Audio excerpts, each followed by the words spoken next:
You're putting on a pretty good show. A show? Yeah, you're putting on a really good show. A show? Yeah.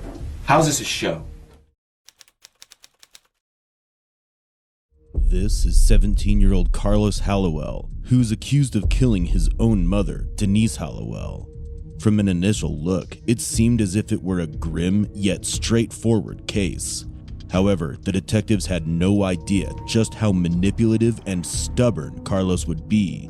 911, what is the address of the emergency? I need someone fast. I need EMTs. I need people. Okay. All right, so on the phone with me and take a deep breath and calm down so we can get this information, okay? I can't. Do you think she's beyond any help? I don't know.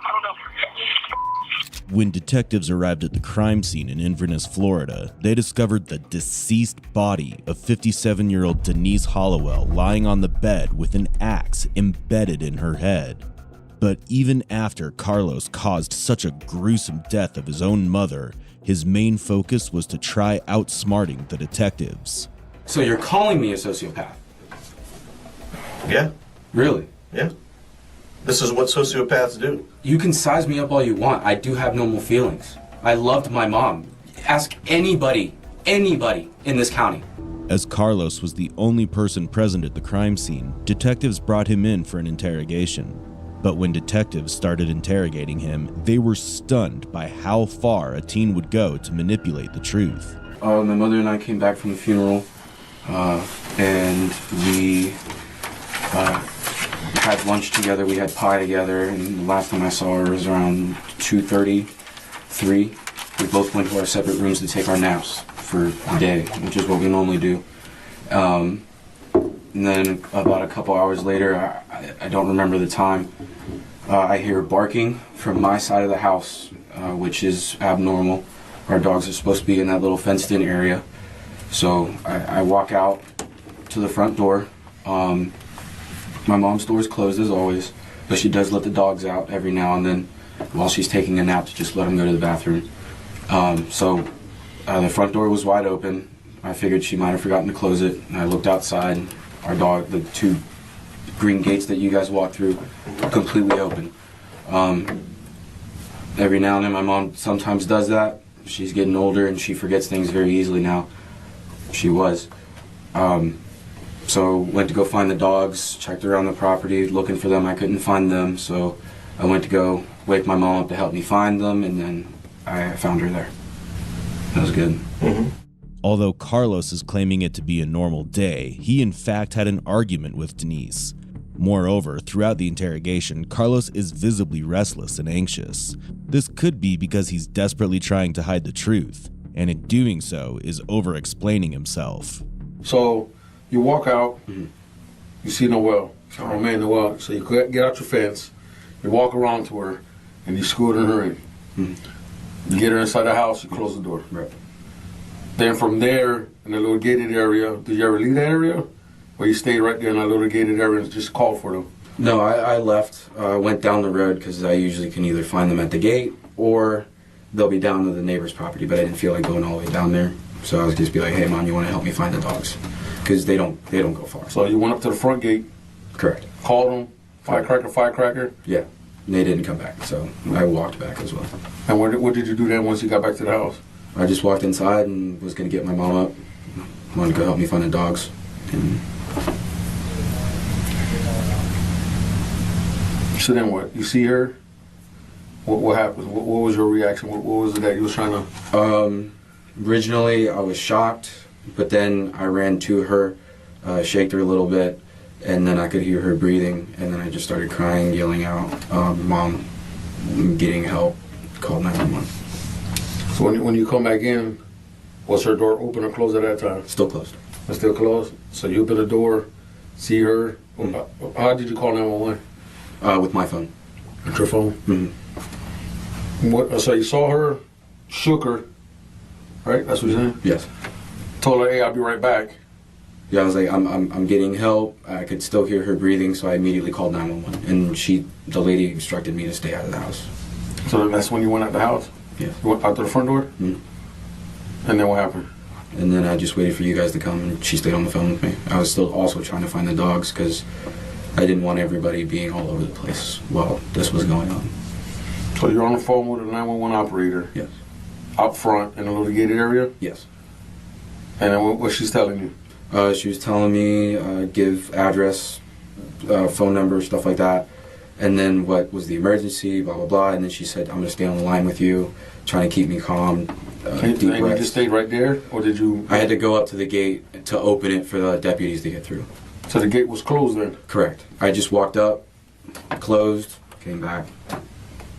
Up until now, what Carlos said is quite believable, but there is something that really doesn't fit with his story: the barking dogs.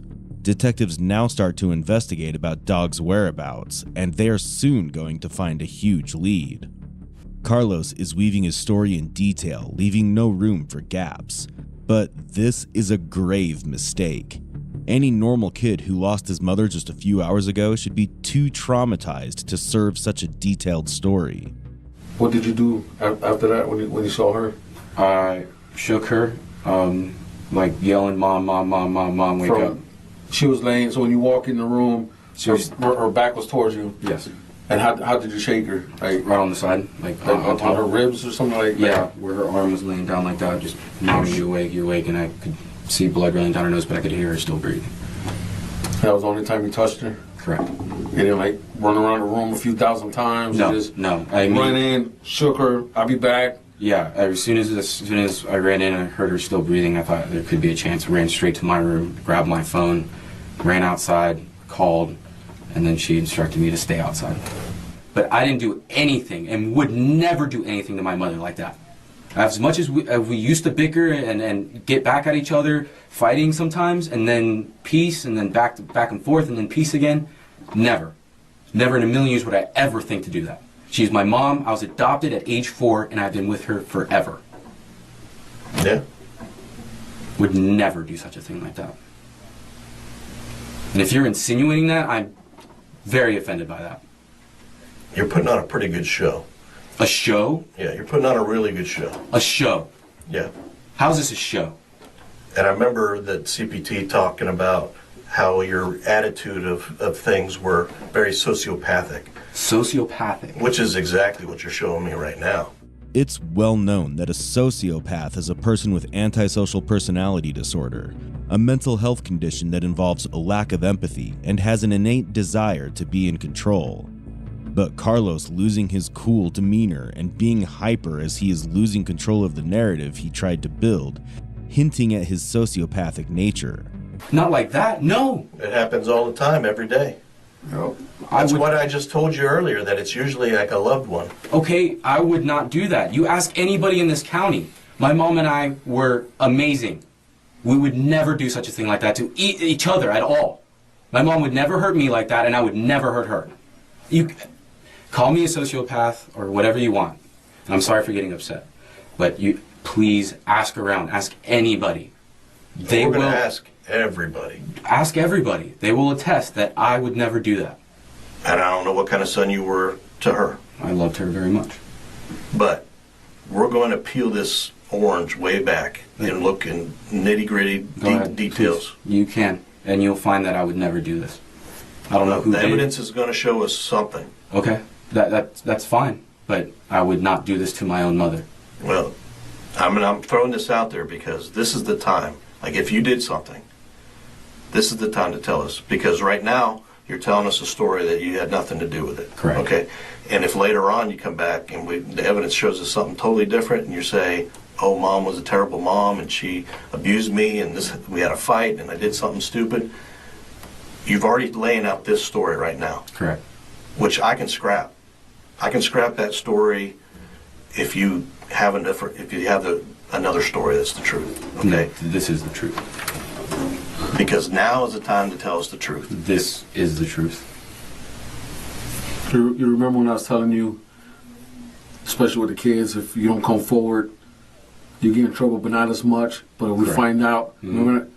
That's the same thing. The same thing here. Same thing. I'm telling you, this is my story, and it is the truth. The detective can clearly foresee that Carlos is soon going to change his statement about his mother, but Carlos continues the argument. But what is utterly shocking to see that even in such an intense situation, he managed to take a nap in the interrogation room. As for the detectives, they now know who the real murderer is. All they need to do is indict him. 9 weeks after the first interrogation, in September 2019, detectives meet Carlos again, and this time they have all the evidence that proves Carlos' involvement in the crime. Well, first we both get out of our dress suits and all that, get comfortable to our rooms. We let the dogs out to go pee one more time, for the first time. And then we sit down and eat pie, let them in. We keep eating our pie, and then we watched whatever was on TV and had a conversation. And that was pretty much it. And then we went to our rooms. What was the conversation about? It was about Kathy in the service. Okay. Just our own personal thoughts about it. It wasn't anything serious. I think it was mostly just about her when she was speaking the Bible verse. I don't remember the exact Bible verse, but it was just she was getting some things off her chest. So everything was okay there. So, and then you said y'all went to go take your naps. Correct. From there. Did you eat anything else other than pie? Nope. Did she eat anything else other than pie? Not that I know. I just went to my room. So you went to your room, and did you see her go to her room? Yes, I watched her go into hers, and then as I'm in mine, I can hear her either come back out, I think once, and then go back to her room, but then after that, I was out. Okay. And you said you were on your cell phone? Did you say that as well, or did someone else there? When you went to your room, you said you watched TV on your cell phone, you watched TV on your TV? I had the TV on because I have sports on my TV, and I'll watch something else on my phone, so I always got sports in the background, so I can keep updated. Right, back and forth? Yeah. Okay. So then you said, about how long do you think before you start taking that? I don't know, it was like maybe 30 minutes and I fell asleep. 30 minutes and fell asleep? And how long were you out for? Say about an hour and a half, because I found her and reported around, it was like 4. And then from there I was just kind of like scrambling everywhere and I lost track of time. What happened around 4? Is when I called it in, I think. I don't remember specific times of what happened. That's okay, I understand that. So you think you called 911 around 4? I think so. It was a lot later. It was? Yeah, it was a lot later. That's okay, I mean, it's not a big deal there. All right, so you said you slept, you think, for about an hour and a half? Yeah, about. And then, but you were watching your TV was on the whole time while you were sleeping, or did? Oh yeah, it stays on. Yeah, that's how I fall asleep. I fall asleep to noise in the background. It's kind of white noise. So did you wake back up once you fell asleep? When you woke back up? Could you repeat that? You said you fell asleep after about 30 minutes of being in there? Yes. So you got home around 2:30, 3 o'clock-ish, you think, roughly? I think so, yeah, around there. So 2:30 to 3, ate pie, so figure what, 4:30, you probably went to take a nap? Yeah. 4:30, took a nap. So you slept for an hour and a half, half an hour to hour and a half? Right. So when you woke, did you only wake up once, and that's when you heard the dogs barking? Yeah, I didn't fall back asleep, it was just once. Woke up, heard it, and was like, okay, one of the dogs are out, don't know why. Carlos continues to try outsmarting the detectives by retelling his version of the story. He remains calm and even manages to smile. But this time, he's more playful with his hands, which is a clear sign of anxiety. And he should be, because the detective is soon going to show him a piece of evidence that will change the course of the interrogation. Asking him about his 911 call in Denise's phone again and again is just setting a trap for him. When Carlos realizes his mistake, it'll be too late to undo it. I don't know if they have that in records, because I told them. The call we do, yeah. Yeah, I told them exactly what I saw and I was in the room, and that's when she told me to leave the house. Now what about her phone?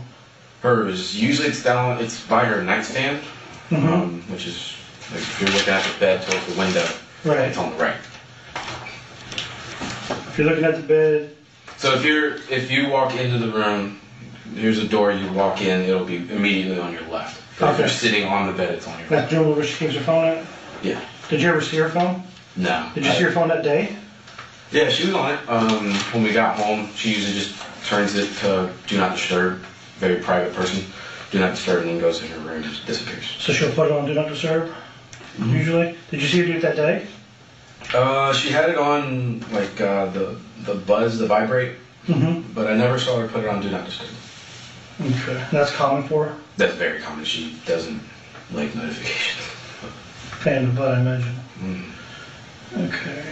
Detectives have already found the phone at a nearby lake near Denise's house. It must have been Carlos who discarded Denise's phone along with the CCTV cameras. Now it's a game of whether he admits it sooner or later. On your phone itself, it also tracks your GPS locations, so I can track your entire track around your yard. Like movement? Yes, everything. So, I mean, some of the stuff you told me is true, and some of the stuff not so true. Like, what's up? Like where all you went while you were on the phone. Because you were on the phone with 911 for a few minutes, correct? Yeah. Okay. So it tracks everywhere you went the entire time you were on the phone and the entire time when you weren't on the phone. Right. So as you said, you carry the phone with you everywhere, just like typical. Pretty much all young people these days don't leave without it. So yeah, I remember. Yeah. So it tracks everywhere you went. It says you were down by the lake area. For when? At that time, while you were in that whole time frame from when you called 911 on. I didn't go down by the lake. I could see it. I didn't go down there. It tracks you all the way down there. GPS, I mean, it looks like they connect the dots the entire way. Well, I don't remember being down there at all. I don't, because there's no reason for me to be down there. Right. Everything's in the house or has to be up front because the cops were coming that way. Or the dogs were up there. I mean, it's like when you first called 911, so it's not like it's been a few minutes. You're down there shortly after you called 911. Right. I know it's taken apart. Is that the camera that's hanging up? That was outside? Yeah, it's facing towards the... So does that look familiar to you? No, sir. Remember the small cameras you said were in the house? This Yeah, camera just was one. outside of here. Okay, then yeah, it's one of the ones that are facing towards the window. Okay, guess how many we found? How many? How many do you think we would have found? One? No. If there's only one in the house? No, you know there's one more in the house. No, sir, I know of one. Didn't your mom show you the videos of the dogs and stuff? Yeah, from the one that's facing the door. You can see him watching outside when we roll up. You can see him barking at the door. There's 3 cameras in the house. Okay. I found 3 cameras in the house. I actually found one of them. Okay. And then, guess what else? What else do you think we could have found in the lake that day? I'm just trying to ask you, just to help me out here. Yeah, I understand. And I don't know. You don't know what else we could have found out there? No, I'm going to assume her phone since she's got the camera. Mm-hmm. Detectives have also secured CCTV camera manuals, chargers, and dust marks on Carlos' table. The evidence was enough to confirm that Carlos had indeed dismantled the CCTV cameras. Now that Carlos is cornered, he begins to twist the story. This time, his excuses are even more shocking. So I figured I blacked out. But apparently I was working in the yard, woke up down by where the fire pit is. But I wasn't even near the fire pit when I was working. I was working all the way down by the front gate, getting the fence all ready to go, and before we started clearing it out. So I was working up there, and then all of a sudden I woke up down by the fireplace. Okay. Did you know we went through the whole house? Mm-hmm. No signs of anybody else in the house but you and your mom. Right. I mean, completely no other signs. Mm-hmm. So the only person who could have done it been you. Right.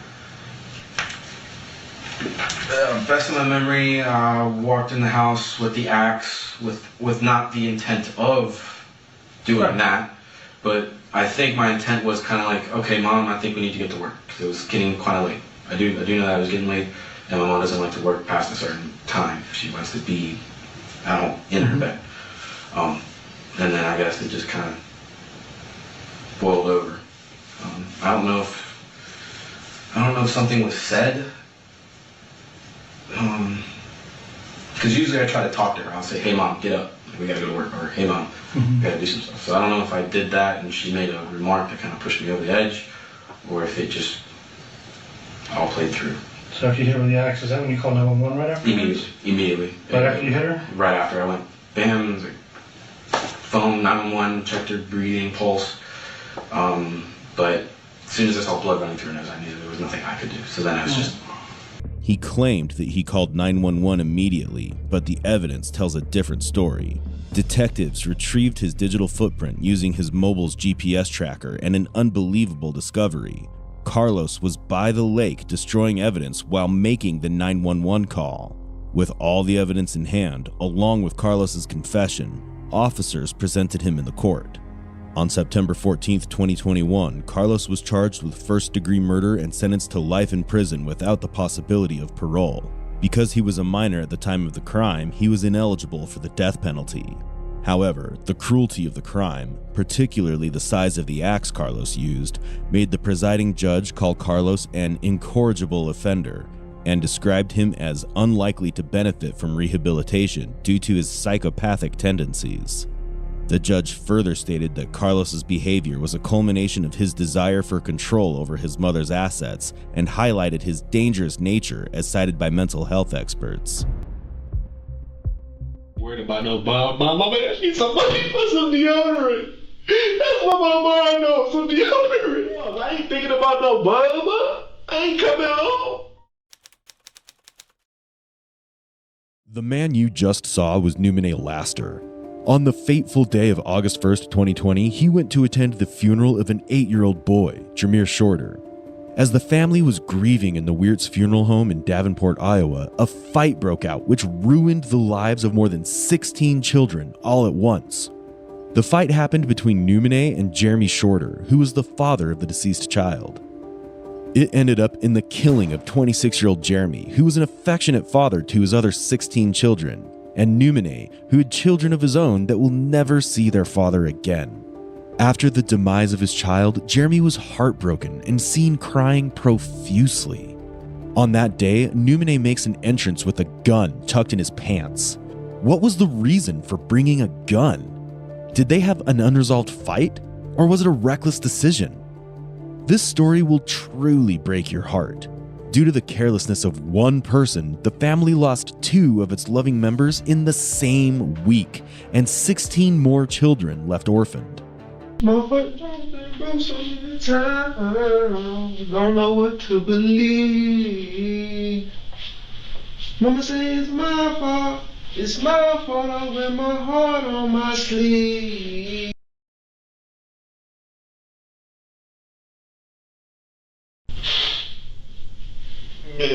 Man. Why the fuck would you do some like that? Why the fuck would you do some stupid like that, bro? That shit is a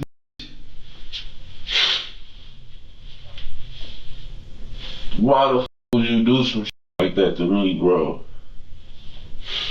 Why? Me? All people, me though. What would you do this to me for?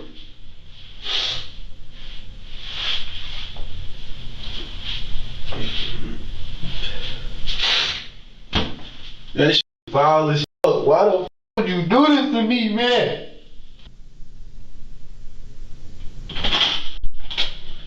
Hey man, Detective Grotus, I heard you were looking to talk with the detective. You alright? Yeah, what up, though? Yeah, it's great. It's Detective Sievert. If you want to chat with us, we have to go through a Miranda form first before I can talk with you, which is basically just reading you your rights, okay? Man, I want a cigarette, man. You want a cigarette? Yeah. And then, okay. And then we can get going on that conversation. Right. Sound good? Cool. Alright, we'll come back with Report okay? Because you said when you were over there, it's him, Jeremy comes over to you, the white lady, the dad. Anybody else over there at that time? I don't really remember. Like I said, I was leaving. You get what I'm saying? So I was around my baby mama, my kids, then they left. Okay. Like they walked away. You get what I'm saying? And then the director lady, and then him, and then a bunch of people, and then what happened. So Jeremy punches you in the face, right? And he connected. Yeah. Did you see it? Did you see it coming, or you said you kind of had a feeling? You know, I swing on people. You get what I'm saying? Like, Right. I had mischievous situations in life before, so I sensed it coming. Like I said, I never had any. And I'm steady telling them, like, bro, I got a gun on me. You know what I'm saying? Like, I ain't on that. I'm just making sure nothing happen to me. You get what I'm saying? So after he punches you, do you swing on him? I never got a chance to. His dad, like, jumped on my back. You get what I'm saying? Like, he had my arms like this. He was wrapped around me. You get what I'm saying? Okay. Somebody, like, grabbed Jerm. I don't remember who grabbed him, but like I said, somebody was, like, trying to stop him. Like, somebody was grabbing Jeremy at the same time that Jeremy's dad's grabbing you. Yeah, you get what I'm saying? And like I said, he was choking me. You get what I'm saying? Okay. Like, I don't know how to explain it. He was on my back. You know what I'm saying? Like, I just tussled with him to get him off of me. You get what I'm saying? And when I shot, he let me go. Okay. When he's on you like that, when do you get your gun out? I was tussling for it. You get what I'm saying? Like I had my hand on it, but he was squeezing me. So you know what I'm saying? So as soon as Jeremy punches you, you start going for the gun because you're. I didn't even get a chance to go for the gun. You get what I'm saying? Like he punched me and his dad grabbed me. You get what I'm saying? Like I don't know how to explain it. Like me looking back at the situation now, it was like his dad knew that his son was on something. You get what I'm saying? And I can say that his dad grabbed me probably like to slow the situation down. The way Numine instantly starts confessing to his crime makes it appear as if he's truly a straightforward, law-abiding citizen. But in reality, after shooting Jeremy, he made a run for it, and a manhunt had to be arranged in order to catch him. At no point did he make an effort to come clean. If it was truly an accident like he claims it to be, then he should have volunteered for the arrest. The only reason he's openly confessing now is because he understands well that cooperating with the detectives and giving his confession might reduce his sentence.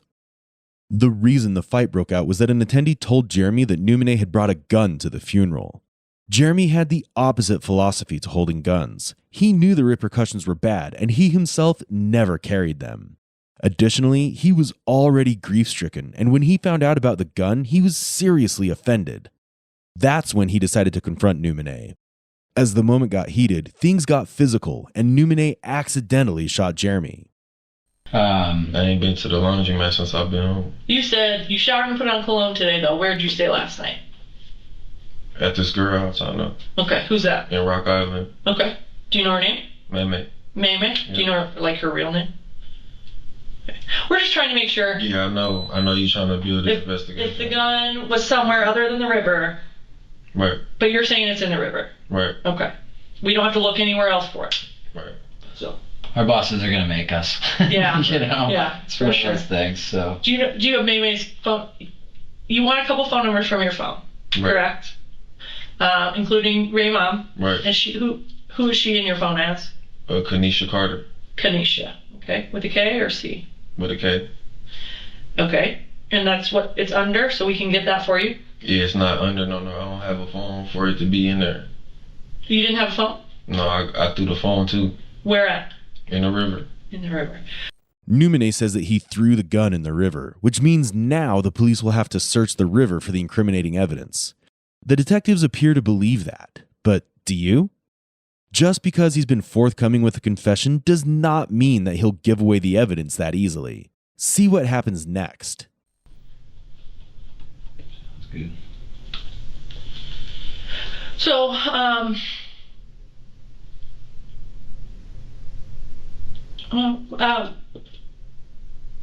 what can we do? What can we do to help you? Where are we at? I really can't help myself other than, like I said, it wasn't intentional. Like I said, I'm a felon in possession of a firearm. Mm-hmm. I discharged the firearm. Unfortunately, something happened that, like I said, it wasn't intended. I ain't trying to justify, maximize, or minimize my actions. You get what I'm saying? Yeah. I'm very conscious of what's going on. I'm really like, you feel me right now, but I'm just composing myself because it's like, it might not be real till I'm in a cell in Orange later. Like, damn, I fucked up. You get what I'm saying? I know I fucked up right now. I'm thinking about my kids and everything I did, and it's like, it just wasn't intentional. And then it's like, I don't want to be here. Like, oh, lesser charges, and thinking about my life when I just took somebody's life at his funeral. You know what I'm saying? But like I said, it wasn't intentional. I didn't go there intending to kill anybody. You get what I'm saying? Yeah. It was not a plot, a play, a robbery, a plan. It was none of that. You get what I'm saying? I didn't go there to kill anybody. I possessed a gun to protect myself. Well, what comes with protecting myself is, if something happens to me, then this is a defense mechanism. You get what I'm saying? Mm-hmm. Did you see Detective Groffers signal something silently to Detective Sieber? This is him asking her to lead the interrogation in a way that they can find out what degree of murder to charge him with. Killings that happen spur of the moment are the trickiest because the detectives need to make sure that there was no ulterior motive for the killing that the killer gets away with. So far, they believe Numine, but they need to be sure. The fact that Numine brought a gun to a funeral is still weird and makes a detective think that he may have done that on purpose. When you left out there, did you have to drive around him? Like, did anyone try to stop you from leaving? No, but when I got back to my car, the scene was cleared out. I don't know if he got up and walked away or if they carried him away or what. And you just took off. And then where are you heading? Do you even know? I was headed down Jersey Ridge. I was in a frantic state of mind. I just was trying to get away from the area. Where do the cops get behind you at? Right there where Jersey Ridge and Kirkwood like meet up at or whatever. Okay. By Quick Sharp. And do they try to stop you? Yeah, I pull over for him. You did. Okay. And then what happened? He upped the gun on me and I put off. Okay. So he ends up, it's called a felony stop is what it's called. So he doesn't approach you but points the gun at your car. Okay. Mm-hmm. And you take off. But you did stop initially? Mm-hmm. What was your mindset at that point? Stop. Does he get back in and follow you? Mm-hmm. Okay. How long does that last? Who's the better driver, you or the police officer? I ain't bragging on that. You know what I'm saying? Like for real, it's not a laughing matter. I know. Like I said, when I stopped, I was going to just, like I said, I started crying as soon as I pulled off. You get what I'm saying? Like when I pulled over, it's like damn. But I'm just knowing like I'm a felon in possession of a firearm, and there's no talking myself out of this. You get what I'm saying? Like right. I can't. Like I said, I didn't try to kill him. I didn't know that I didn't know he was gonna die. You get what I'm saying? I didn't come there to shoot him. You get what I'm saying? I didn't plan on doing it. Right. You know what I'm saying? So when it happened, it was just like, damn, you feel me? And at the same time, I'm just hoping like, damn, he hit the ground. I don't know if I shot him. At that, I don't know if I killed him. And I'm steady saying like, I hope he don't die. You know what I'm saying? I don't even know where he got shot at. Like I said, I didn't point at him. Right. I didn't point at him. You get what I'm saying? Like, it just wasn't intentional. You get what I'm saying? I didn't come there for that. Like I said, In the end, Numine truly looks remorseful, and surely he's sorry for real. But these tears are nothing compared to the tears the family is shedding at the news of their father's death. Sorry, we have to kind of go back. We're trying to find your car, okay? And you said on this side of the bridge. So you go over, so you flee, right? Once you flee from the police, you go directly over to Centennial? Do you go anywhere over there? No, I just ditched the gun and come back across. Okay, and then you come back across, and then you drop the car. Can you narrow that down for me? By La Finca. By La Finca, okay. I just want to be able to smoke another cigarette. I will definitely get you another cigarette no matter what. I told you. Like I said, I don't want to be. I know that this shit come with a life sentence. You get what I'm saying? Like, and I didn't intend on doing that. You get what I'm saying? Like, them wasn't my intentions. I didn't go there to murder nobody. You get what I'm saying? Like, yeah. And I don't want to be sitting there being selfish, thinking about my life. I'm sitting here thinking about Jameer more than anything. You get what I'm saying? And my kids right now is like. Then one child, and then all three Kalia kids is by germ. Okay. So now it's like you lost a child, and then the rest of your kids lost their father, and now my kids lost their father, and then now at that, my kids and my baby mom probably finna get put out because they went to Minnesota to help with Jameer's cancer. Right. And she was already being a burden because she got 4 kids. If you think this is his first crime, it's not. He had been arrested for criminal mischief and had been jailed for about 26 months when he broke the windows of some people he was upset with. It goes to show that there's a pattern of impulsive behavior. He has conveniently blamed things on Jeremy for attacking him because dead men tell no tales. But fortunately, there were enough witnesses to clear fact from fiction. Okay, what's the deal? Why didn't we tell me that? Wait. Did he lie about the evidence? He had mentioned that he threw the gun and the rest of the evidence in the river. But turns out it was safe after all. In this case, the incident was so public that he could have been convicted even without the evidence. But the evidence only made it a foolproof case for the detectives. I don't have nothing to hide. I'm sitting here thinking like Right. that make me seem like a worse person or something. Right. And I'm pretty sure I probably found the gun. Okay, so was the gun in the bag? Yeah. Okay. So, did you throw anything off the Centennial? I didn't throw nothing off the Centennial. Where's the clothes at? It's in my car. In the car. Okay. See, I agree, but you know what? You came to. Here's the thing. We were going to come back in and ask you those same things anyway, and you came to it on your own, which again makes you not a monster. Okay.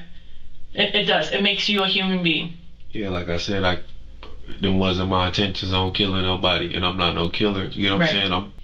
One of the things that the bosses definitely wanted us to clear up was exactly what's happening. And I know we've talked about it like a couple times already.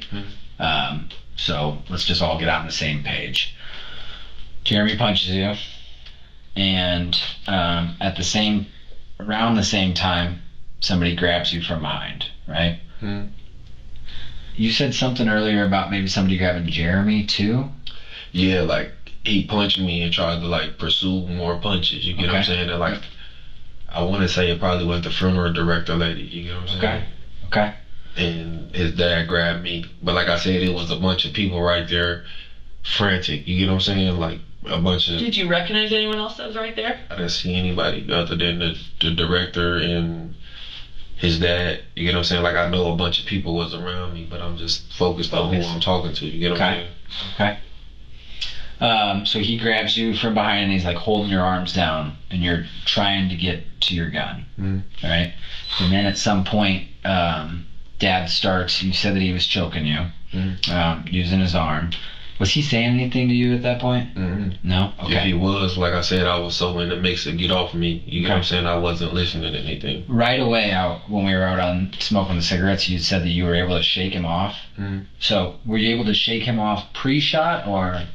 When I shot, he let me go. Okay. It wasn't like I shook him off and shot. He let me go when I shot. How long do you think he was choking you for? For about it was like a 30-second scuffle. Okay. So the whole scuffle takes about 30 seconds. He punched me, grabbed me, somebody breaking it up. I'm sitting here fidgeting, somebody on my back and start choking me. When I stand up, straight the gun come out, I bend back down, shoot. Okay. Yep. Okay. Now, I know you weren't aiming at Jeremy.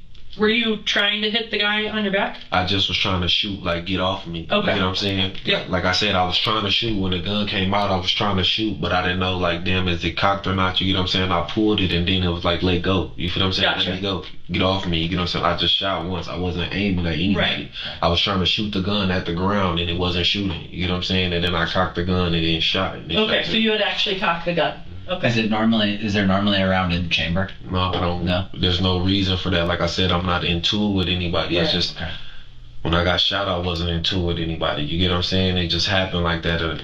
And now you'll see the different calls Numine makes after being arrested. He's definitely sad that he killed Jeremy, but he's way sadder that he got caught. His concerns are not for the family of his victim, but rather for himself and how he'll have to survive being in jail. Hey, bro. This money, what's Niche number?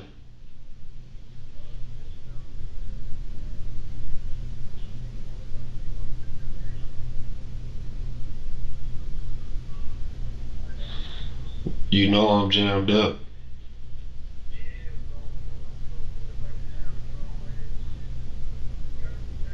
Yeah, look though. No, listen. I just need on some for real shit. Get me. If I'm up to 40 on my, I'll be good, bro. Just 40, bro. I need like 40, bro. This whole little situation fucked up, my nigga.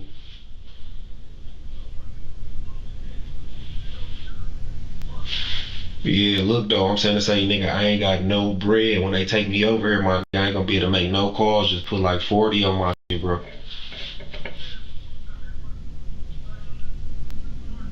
I'm on this one of their cell phones or something. They let me use it, but everything got. I'm in the gym, bro.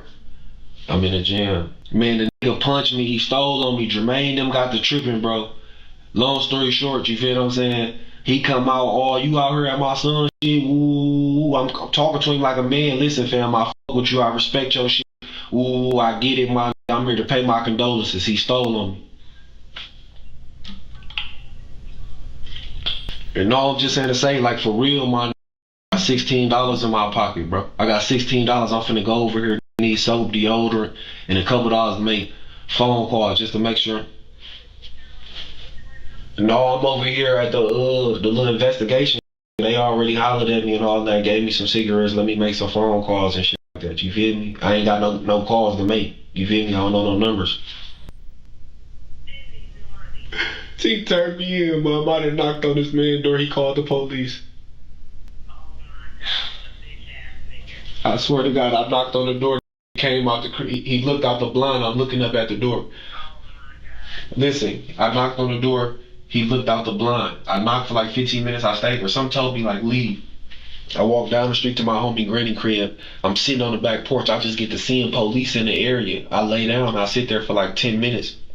Long story short, I'm like, let me walk back to the team crib. I walk back. I see the next door because I'm walking through the alley.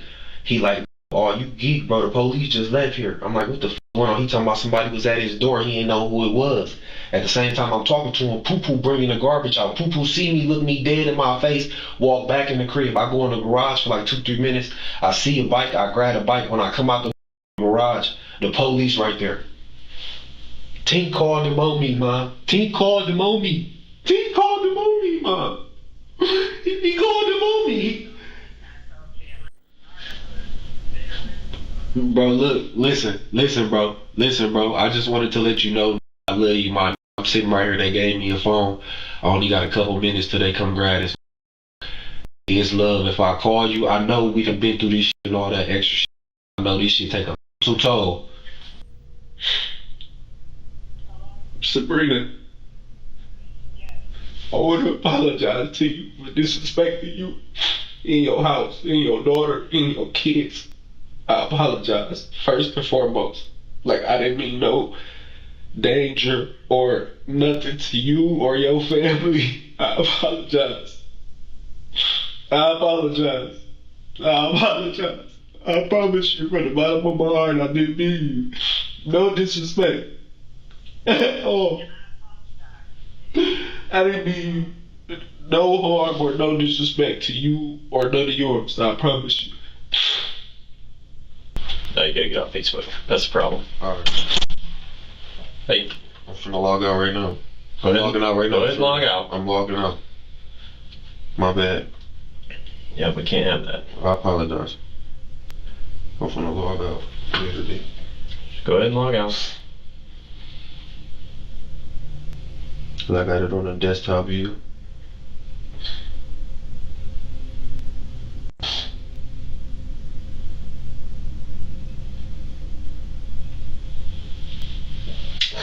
In front. You can go outside and have smoke quick, okay? Somebody called and said I was on Facebook. Oh, we got a king room here, so. Y'all know what I'm charged with? What are you doing on Facebook? I'm sorry, I just needed a couple numbers. All those numbers that I called, can you write down that's in the call? I can right now, but you can't go on Facebook on my phone. I'm sorry. I just didn't have a number. You're on Facebook Live? No, I just recorded a video basically trying to say like I'm innocent. You know what I'm saying? But you're not innocent, you shot him. I'm saying to say that you're remorseful. My intentions were to go there and kill him. That. Man. I'm sorry, I wasn't. Okay. So it's done now. Fuck. All right. Come on. I'm gonna take these and then we'll get the hands up. County, I'm just gonna make you guys a copy. I'll be right back. In the end, Numine does one more idiotic thing, which is recording on his Facebook Live that he did not kill Jeremy on purpose. As the family is grieving the loss of a father of 17, they honored him today with a balloon release. Family and loved ones gathered at Centennial Park to remember 26-year-old Jeremy Shorter. Family describes him as a free-spirited and good man. Numine Laster was sentenced to up to 30 years in prison.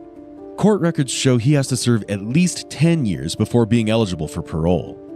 Laster pleaded guilty in August 2021 to voluntary manslaughter, intimidation with a dangerous weapon, both being a Class C felony, possession of a firearm by a felon, and interference with official acts, both being a Class D felony. He may be guilty of his actions, but his actions have changed too many lives forever. was at the house tonight when you... I don't know you. Give me that. Yeah. This insane man, thrashing around like a fish out of water, is 48-year-old Clifford Burns. He's just surrendered after brutally stabbing his ex-wife, 42-year-old Patricia Burns, to death. I stayed away. I haven't seen my kids in 8 months. It's Christmas. I am the devil. But I did it the right way. I handled it like a man, so thank you. Even if he's just a wannabe devil, his actions are pure horror. Not only did he kill his ex-wife, but he also stabbed her daughter, narrowly failing to finish her off.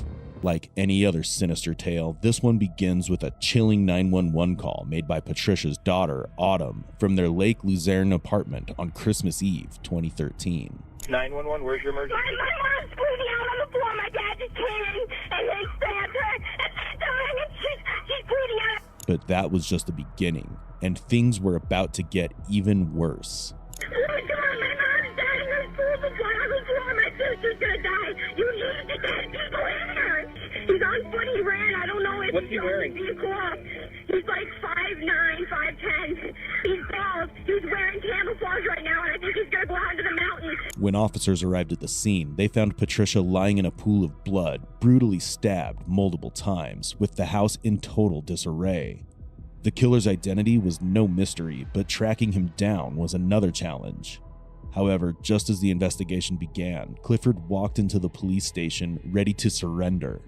The officers initially thought Clifford's surrender would make their job easier, but they couldn't have been more wrong.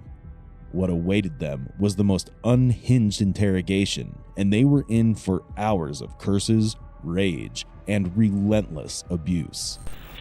Absolutely. I don't have nothing on me, guys. You want me to strip down? No. Clifford, you gotta bear with me. I don't have my glasses on, alright?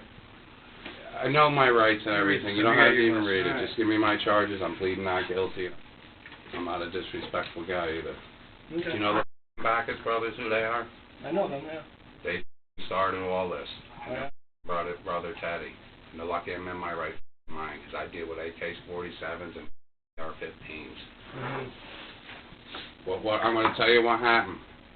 My ex-wife put a court order against me. Teddy Bacchus went over in the house and shot the house up with a gun and got all misdemeanors because you're corrupt in Warren County, and you know you are. It was an apartment complex with kids in it. An unregistered illegal handgun, and he gets all misdemeanors. That's what I want to do to her face. Right up with a knife. She took my kids away from me, everything I have today. I get a call from my lawyer saying they're coming with a warrant for my arrest for missing 2 child support payments. I stayed away. I haven't seen my kids in 8 months. It's Christmas. I am the devil. Where's your kids now? They're home. I don't know where they are. I haven't seen them in 8 months. When this broad can do this on Christmas, me and like this, it was my last straw. I'd rather live in prison. From the very beginning, it's clear that there will be no sense of guilt here. Clifford is angry at the moment, but sadly, he and Patricia were married for 15 years and had 2 daughters, Harley and Autumn. In addition to them, Patricia had 3 more daughters from a previous relationship. After leaving Clifford, she moved on and began dating a man named Ted Bacchus. Now, in the interrogation room, Clifford is ranting about how Bacchus once fired a loaded gun inside Patricia's new apartment, yet somehow he was never put in jail. Do you know when a woman snaps you and keeps your kids away from you? What it does to a man? That you work and pay for your kids your whole life? Then the Bacchus brothers rigged the charges when the guy goes over and shoots my old lady's house up and beats the f*** out of her, and he gets misdemeanors.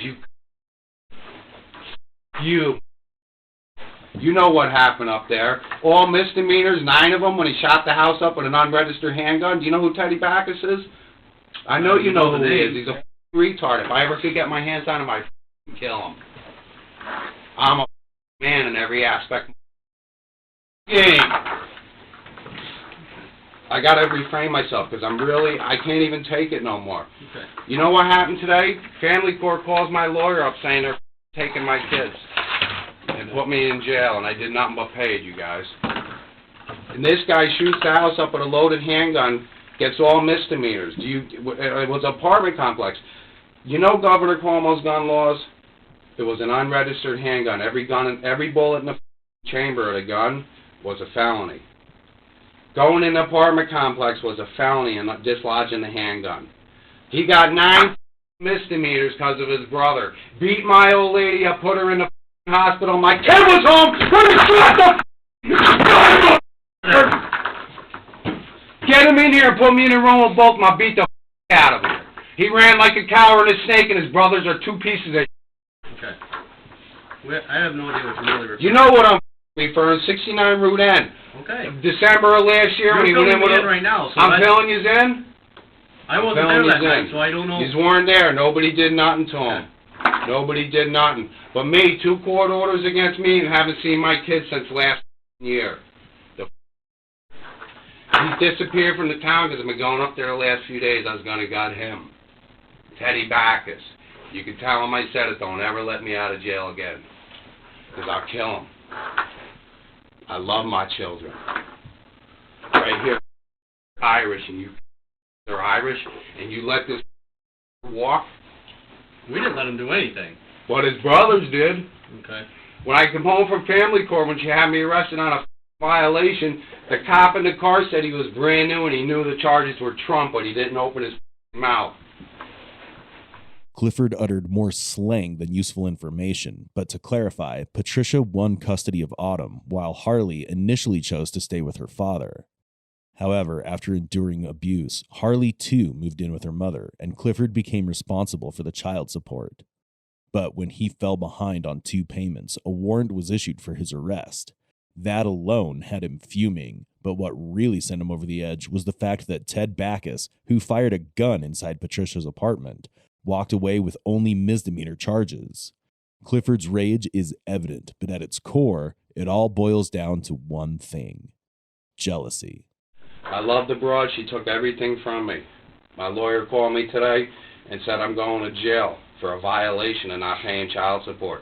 Paid his cunt $250 a week. I lost everything. My business, all my vehicles, and my house. I'm whittled up to a $600 apartment while this runs around my money.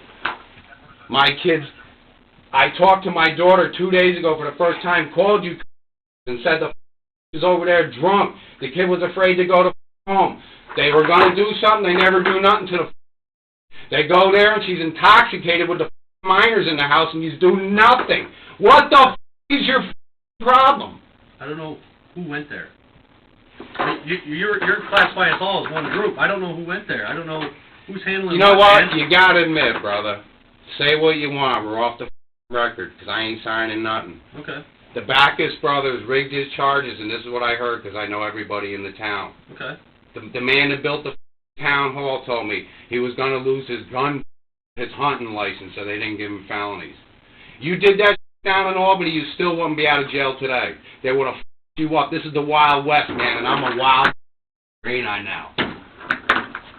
You would have loved to have a like me in Iraq, wouldn't you? Because I'd gut them f***ing towel heads. I love this country, and it did me wrong. Wrong. How old are you? 36. 36. I'm 46, brother. My life's over. No, I hate for you to feel that way. I couldn't take it no more. When my baby calls up crying to me, and I can't go see him because of 2 court orders, and I never did nothing. How old are your kids? 15 and 16. The kid shot the house up this Backus guy, and I couldn't go do none for my little babies. I feel helpless, and this drunken I married don't even give a. That's your ex? It's my ex. I ain't even divorced. She took everything from me in the courts, and I sat there doing nothing because of my babies, man. How long were you married? I was married for 15 years, and she got off on this. She ruined my life, and I kept taking it and taking it and taking it, you guys. What am I supposed to do with my brother? Because I'm Irish, I am your brother, man. I'd have you back all the way in Iraq. I know. I hate towel heads. Clifford's pride is through the roof, and every sentence drips with arrogance. He blames everyone and everything, but refuses to acknowledge his own wrongdoing, a classic display of narcissistic behavior. And this is just the beginning. As the interrogation progresses, things are only going to get more chaotic by the minute. You're a very passionate man, I see that. Listen, I woke up today, and I got a call from this here in family court saying she put me in jail on a violation because I missed 2 payments. They didn't cut you a break. How long you been paying? You missed 2. There's a warrant out for my arrest right now. I can't even go out of my house. I paid the payments. I went in front of 2 judges. They paperwork. Next thing you know, I get a letter saying they're suspending my license, and I just paid. I called the lady up. She hung up on me. What's your first name? Clifford. Clifford? You go by Cliff or Clifford? My real name's Clifford. I go by Cliff, sir. All right, Cliff. I have no idea what I happened. go in the house, and she fucking tells me she loves me after she's 10 guys in the last 2 years. I don't see nobody. I don't go out. I work and pay my child support. I lost my apartment. It's wintertime. I'm a professional tree climber. I own my own business. They took everything from me. These Listen, New York's so fucking corrupt it ain't even funny. You guys know it. Cliff, relax. You say I'm here to listen. I'm going to tell you what listening is. Bring the Backusin brothers, and I'll fight them one-on-one with one hand. I'll break both their jaws right off them. I believe it. Do you believe me? I can see you're very passionate. You want to see? There it is, white power. That's what I believe in. The Irish. Irish. Before this proud man strips down completely to prove his point, let's state the obvious. He brutally murdered the mother of the very children he claims to love. Now he's on his way to jail. In a single night, he left his teenage daughters parentless, yet somehow he still believes he did the right thing. Insane or not, one thing's for sure. He's no genius. You guys, you deal with weapons every day. I had AK-47s, AR-15s at my disposal. I could have made this a war. You want to know where my mindset was? Take her out, spray paint the building, let's play backers, boys, and take them in the mountains. You would have had to drop a platoon in for me. A platoon, brothers! I kept the war. I came here and did the right thing. I turned myself in. I'll go to prison. I'm done. I threw my life away tonight. Is she dead? I have just came to work, so... You know what? I'm I didn't want to into kill her. Really, I got emotional when my children are there. What happened? Like I said, I'm coming to work into a... You know what happened. You know Patricia Burns. You know the f***ing broad, the full-blown alcoholic in the I know her. You know her. She's a manipulator. Luzerne. Okay. My house is right across the street. I paid cash for my house. I'm a taxpayer in this town, and I got shunned the f*** out. You guys know what time it is. I want to ask you a question. How'd you get that scar, brother? Always had it. You know what? That's the scar when somebody snitches. They cut you from the... I was going to just cut her from the ear up and chop her hair off. I don't even give a f*** anymore. This is my deal. I couldn't live my life anymore. I was afraid to go out of my house. Got 2 court orders. My phone's home. I left it there for GPS tracking. She called all weekend drunk, telling me I'm going to be arrested and put in jail for a violation of child support. What am I supposed to do? I call the courts, call lawyers. I went to Niskayuna police station, tried to have her arrested twice. They can't do nothing. I wrong and I'm arrested. You know what I'm saying? I hear you. Clifford now expects a thank you letter because he chose to kill with a knife and not a gun. It's hilarious how deeply someone can live in denial. Yet with every passing moment, Clifford grows more abusive and somehow even more energetic. Absolutely. What's your kid's name? Harley and Autumn Burns. When I talked to her the one day, there was a bunch of kids there. So listen, you guys, I gave my children everything. Victoria Secrets and they're 15. Abercrombie, Nikes, American Eagle. Sure. What do you think I don't know the names? Oh, I go out and make 1,000 a day. I own my own tree service. Yep. The winter comes in and I can't work. There ain't no work. It's the Sure. black zone right now. I prepaid my rent and all my phone bills so I didn't have to lose everything, and they still don't know when to leave me alone. She did all this to me. Sounds like you got pushed a little bit. Push. When you can't go outside your door worrying about a cop, listen, they said they suspended my license. I own my own business. I never missed a payment. Family court's good for that. Listen, it's that cunt Barb over there. You can tell her this, too. If I really knew who she was, I would have cut her up in front of her kids. When you push a man's buttons and take everything he works for, this is what happens. All right? I'm in the Wild West now, boys. That's who we are right here. Come on, admit it. Sounds Let like me we're see ahead of your... that. We are. When a man can go in and shoot an unloaded handgun and all... Governor Cuomo said the bullets were 7 years a pop. He got nothing. They sent a special prosecution team in from Saratoga. What happened with him? Tell me what happened with Teddy Backus, because I'm never getting out. What happened to that? Cliff, I'm not lying to you when I say I have no idea. I have no idea. I know his brothers do. I never once laid eyes on him. I want to lay eyes on him. I tell you, but I absolutely, honestly, have no idea what happened. You know how f***ed up I am right now? Because I love my wife and I love my kids, and I did right by that. I met her in a club. She quit drinking for 7 years. We moved up here because my father raised me. I bought a house.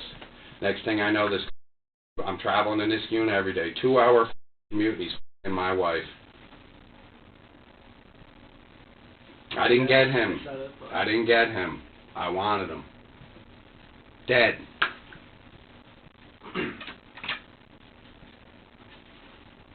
Here's the problem I have. My little baby's got nothing now. But my whole tree service, my American Iron Horse chopper, and that car out in the lot. I wish one of you guys can make sure my kids get everything so I can sleep at night.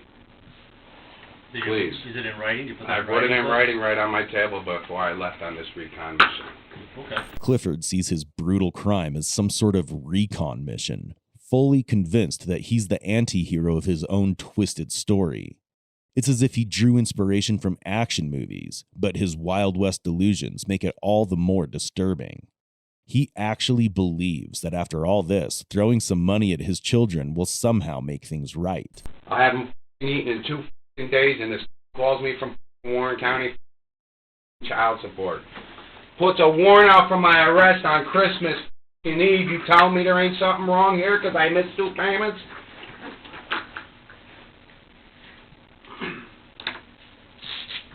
You guys, I don't even know what to do. This is out of the love of my children. I haven't seen them, man. Do you know what it is to have beautiful little girls, beautiful, beautiful little babies, and you can't even see them? I don't even know what to say. It'd drive me crazy if I couldn't see them. I know. Do you have kids? Absolutely. 3 of them.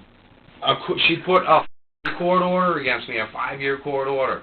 I couldn't even go up to the town. I had to stay in this unit, you guys. This weekend was the last straw. She kept calling my phone, threatening me I'm going to jail. Here the lady from Warren County from the thing over there calls me up, my lawyer, and tells me I got a warrant out for my arrest today. She just placed this warrant today. You think she's got a hard on for me? You know what it is? Because it's all politically corrupt. My wife knows who she is. This lady me. And it started right off. She thought she was untouchable with that Teddy Backus because his 2 brothers are sheriffs. She's a full-blown alcoholic. I called you guys several times. She drives around the whole town. She only goes a mile from her house down to Melba Mays and back, and then over to that other bar right there and back. The Waterhouse. Hell of a choice in men. The fucking scumbags living above an apartment, paying $400 a month to live above a bar room with a beat-up pickup truck. I make $100,000 a year. I'm a pro tree climber, and it stems down to 3 years ago when our baby passed away. I asked her to go to counseling. 6 months later, I'm out. I begged her. I did everything, man. I wanted to accept wards for the children, all of it. I did everything, and now I'm just watching her. My kids calling up saying she's drunk all the time. Different men coming home, her in my bed. I had $10,000 of brand new furniture I gave the cunt. What more do you want? How much you want to kick her? She bought a cigarette on me every day. It's Christmas, my 3rd Christmas alone, 3rd Thanksgiving. Well, now it's time to party. I snapped. I don't know what to tell you. God, I summoned you. Please, do what you got to do to me, but I warned you the whole time. I asked you and I asked you and I asked you. Just give her a DWI. It would have been her 3rd one. She would have went to prison. I could have raised my children. I called you guys up 20 times. I called Saratoga Sheriff's. I called the Niskayuna Police. She left a 5-year court order. I have no contact. If I call the house, I would be arrested. I've taken it and taken it. My kid called me up the other day. Mom's drunk. There's no food in the f***ing house. What do you want me to do? I asked for your f***ing help and nobody gave it to me.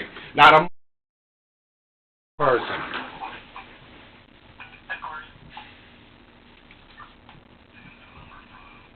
Listen, you're lucky I'm in my right mind because I was going to have a shootout with you. But I did it the right way. I handled it like a man, so thank you. Thank okay? you. No, that's right. Because I'm pretty damn good. I could drop a 30-round mag and I don't even want to tell you the time. I'll pop the other one. I take it again. You know what time it is.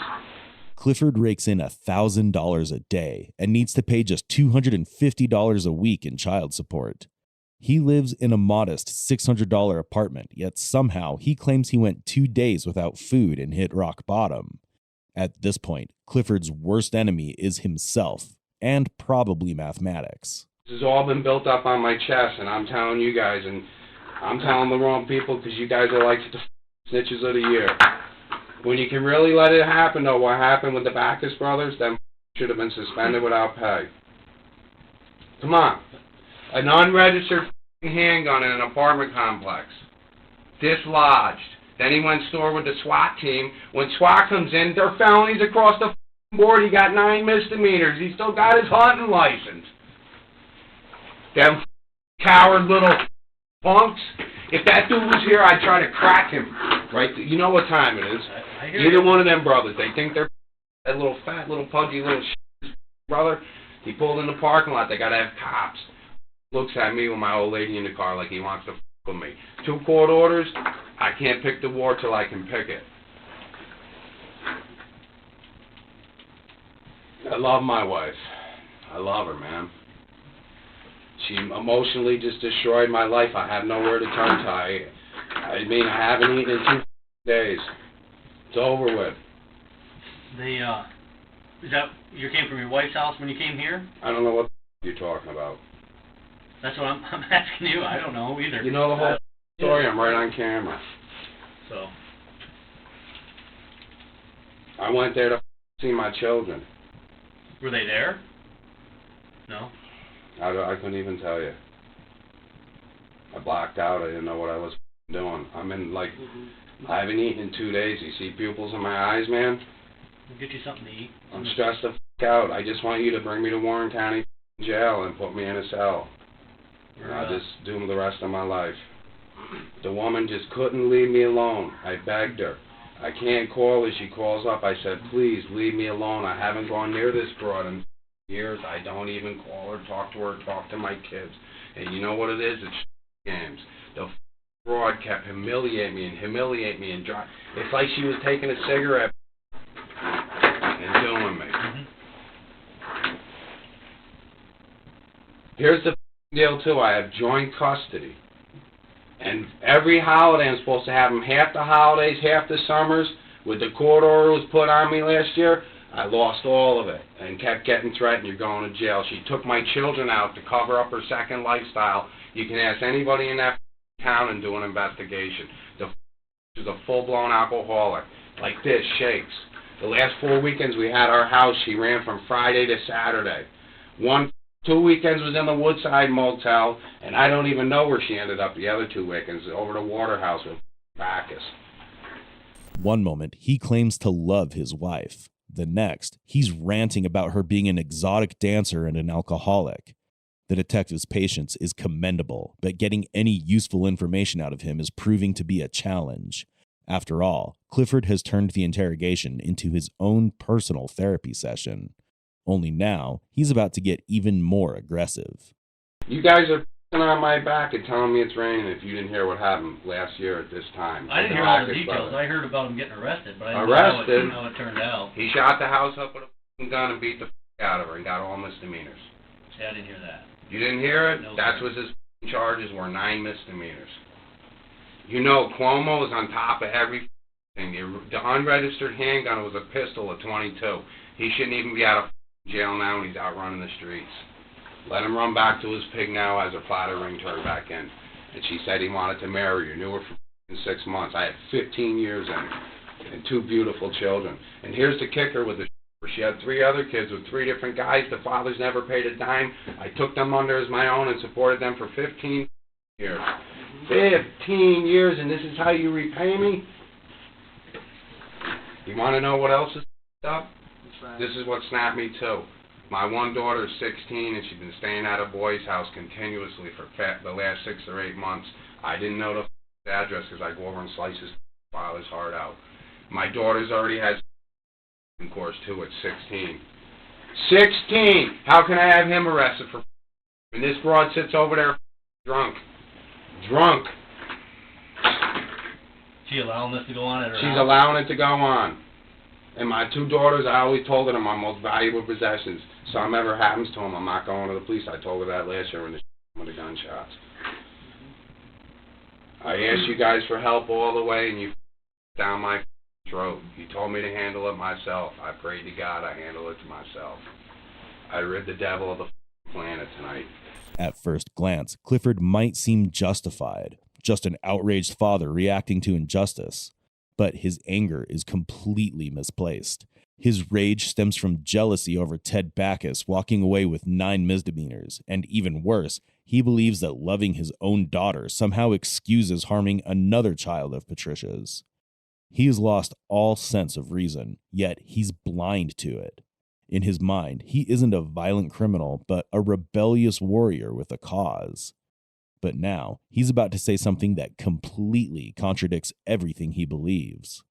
I have nobody to help me. I went to ask for help from people, and they don't do nothing.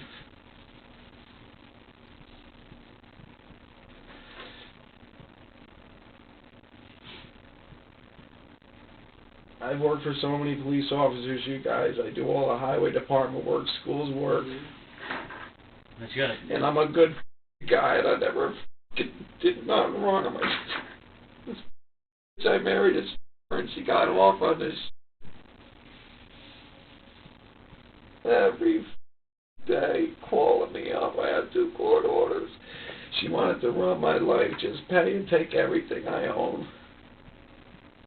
I'm in Supreme Court. I spent $13,000. A lawyer sends me a bill, says I owe him another $10,000. The divorce, I don't owe nothing. They're all my possessions, my assets. I work off. And I never disrespected you guys ever in my life. And I showed you respect tonight. Trust me, brother. I showed you respect. You did. You did. Absolutely. We're not disagreeing with that. This might be the most absurd moment of the entire interrogation. From the start, Clifford has done nothing but hurl insults at the detectives. However, now he claims he's been respectful. If that's his idea of respect, it's no wonder no one could stand living with him.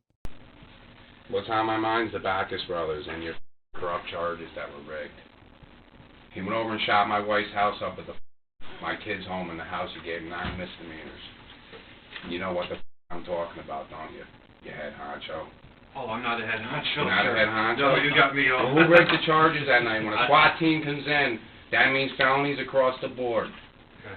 All right? When a SWAT team comes in, tell me what it means. If you did that in Albany, you'd never get out with the key thrown away. Then I bring a lawyer from Albany up here to Wild West. They write their own laws here. You write your own laws. What we'd like to do, sir, is start out what, I ain't starting out with nothing. Give me a charge and put me in my cell. Okay. All right?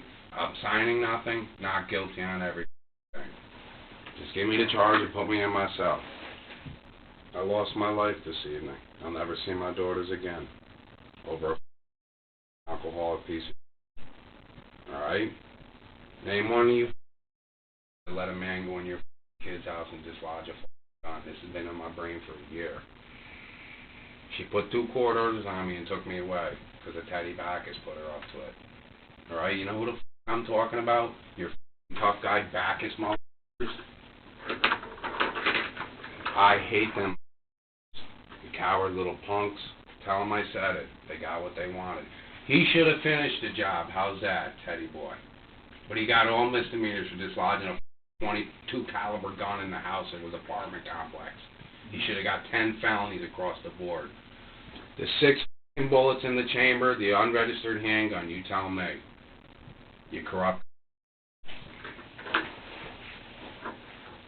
These guys, they're just peons like I am in life. You're high up. Sir, I'm not high up. You're a detective, aren't you? I'm a criminal investigator. Criminal investigator. Yeah. Did you ever invest it back? It happened a year ago? I was involved in it, yeah. You were involved with it? You Well, sit down. But, sir, you gotta understand... You covered the charges up. No, sir, Sit down, you got bud. the wrong... Sir. Did you drive up here, sir, from your house? Go f*** yourself. How the f*** you think I got here? Flew or walked? My car's right out in the park. Are you stupid? No, I'm not stupid, sir. I'm just trying to find out. I just got... Find out this. You're corrupt. This is the Wild West. What's my charge? I don't know yet, sir. You don't know yet? No. I'm just trying to find out what happened tonight, sir. So you said you drove up here? I want to see my babies. I haven't seen my children in years.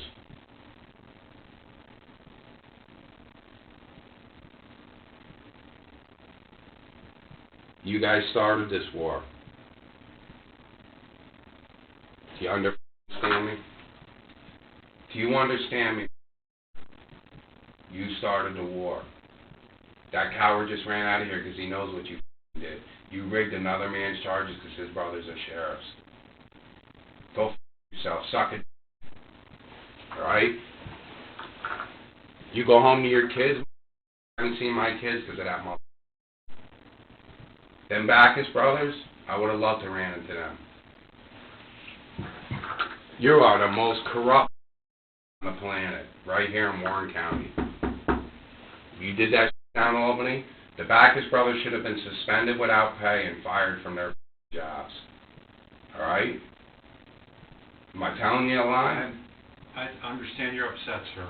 No, understand. Admit it. What are the charges when you take an unregistered handgun in an apartment complex and dislodge it with kids there? They're misdemeanors? That's apparently what he was They're charged with, misdemeanors? right? That's what he And the was SWAT charged with, team right? comes? Look, you can't even... I'll wipe that smirk off your face. You ever laugh at me again? No, you're smiling like you think it's funny. I don't, sir. You I just understand smile. you're upset. I'm upset. And I'm we're trying to- upset. Oh, wait. I'm upset. Understand you're upset, sir. It's American justice.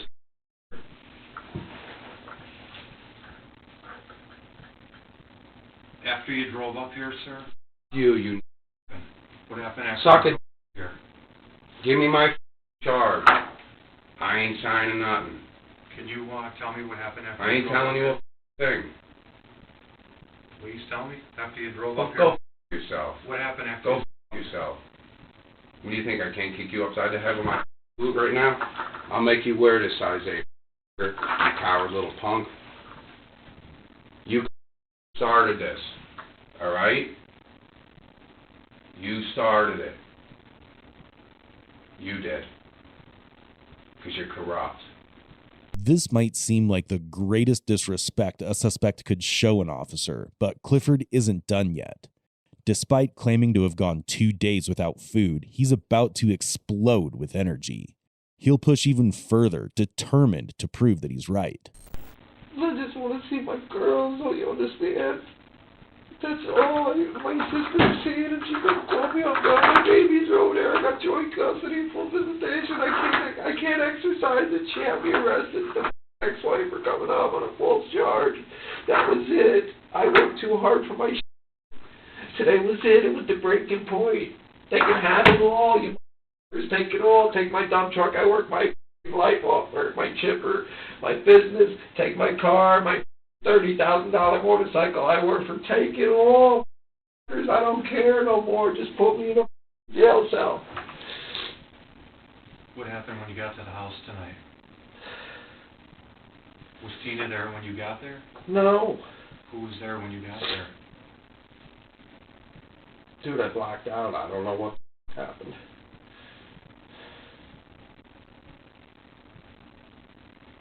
I haven't eaten in 2 days. I feel like I'm tripping on drugs right now. I'm so stressed out. I try to tell people to help me and nobody helped me. I spent thousands on my lawyer, he don't help. He called me up today, says there's the lady from the support collection, you just called, she put a warrant out for your arrest on Christmas Eve. But is there any heart? Has anybody got anything? I fucking can't take it no more. I just want to see my kids, that's all I'm asking for. Who was at the house tonight when you got I don't know, you asking me that. Get out! Give me the charge and bring me to prison, alright? Check on that, okay? Please sit down. I'm going to check on it for you, okay? Just trying to find out what happened tonight. That's all I'm asking of you right now. What do you think, I'm stupid? I'm signing nothing. Give me my charge, whatever you want to give me. You ask me again, I'm going to rip your head off. Get out. You keep asking me, what do you want me to tell you? I just told you I snapped. I don't see my kids. All right? You know what they happened. I understand very well that you're upset. What happened tonight over there? Over where? Zern. You keep asking me that. What happened up there? I don't know what the happened. I blacked out. Do you know what when you got there, or who was there when you got there? I couldn't tell you nothing. I want to see my old lady until I want to see my kids. Did she meet you at the door? Mm-hmm.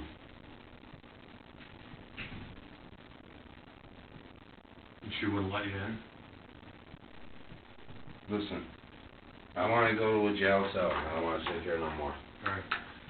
When you got up there, You want some shit? you can just set it on the table, please. These are my business cards. Just You ask me another question about when I got there, I'm going to spit on you. please. Alright? Don't ask me again. I don't know what the happened. I blocked the out.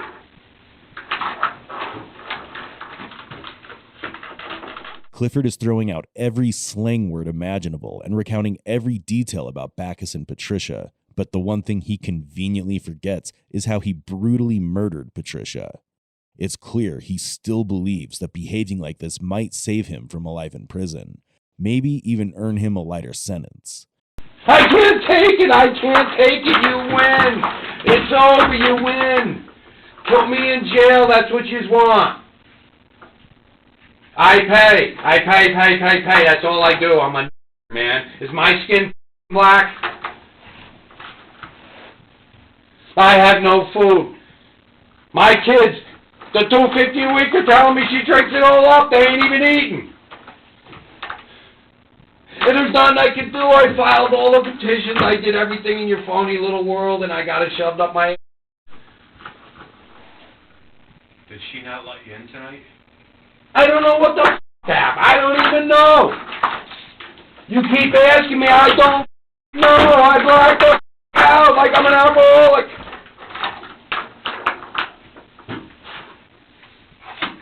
What part of the night do you remember, Cliff? I remember getting in a heated argument with my sister on the phone, and her telling me she's seeing my kids and she's best friends with my ex-wife after she just went to a trial and hated her guts. I got in an argument with my sister like 2 months ago with my brothers. I don't even remember. And the next thing I know, everybody's turning on me because I just went in my apartment. I don't bother nobody anymore. I don't talk to anybody. I have no friends. I lost my whole life over this. My kids, everything is gone. I don't even know what to tell you no more. Did Tina call you today? I called her up when my lawyer called me, and he said I had a warrant going out for my arrest. They wanted to know my address. They were coming on Christmas Eve for 2 child support payments. I don't even get it. I've gone 3 years without no contact. I don't want nothing to do with it. I don't even know what to do. I don't know what to do no more. I lost my kids. Every thing I worked for with my bare hands is gone. And she still wants more. It's like she's bought a cigarette out on me. Calls up with a court order a whole weekend. I go to the police station and file 2 window nothing. Window nothing. And then you're going to ask me 2 questions? You punk. I hate you with a passion. I should have did my real mission. Sit down. I got you a break tonight. We appreciate it. I already Do told you you that. Appreciate you think you're gonna run with me through the mountains. You would have to drop a platoon in for me. We covered that, man, and we talked earlier about that, and we said thank you. You did the right thing. Clifford desperately wants to prove he's a man, but he's throwing a tantrum like a child. Based on everything he's said and done, it's crystal clear. Clifford is a truly respectful person who deeply cares for his children, holds nothing but love for Ted Backus, and is absolutely not racist, right? In the end, there's no escape for Clifford. His only option now is to put on a show of bravado. And at this point, his next move is all too predictable. I don't even know what the I'm doing. I just wanted to see my babies, man. I'm asking you if you have any heart at all. You have kids. Do you know what I'm going through? God, strike me dead. Strike me dead. You put the devil on my shoulder and you put him on the other fucking side. Strike me dead. I don't even give a kill me! Put a bullet in me right now. Put a bullet in me. Let's blow my head off right now. Take the 9 out and put one in me. Just end it. I should have pretended I had a gun out there. I thought about it all the way. I don't want to live no more. You took everything from me, you cowardly little. It started last year with the Backus brothers.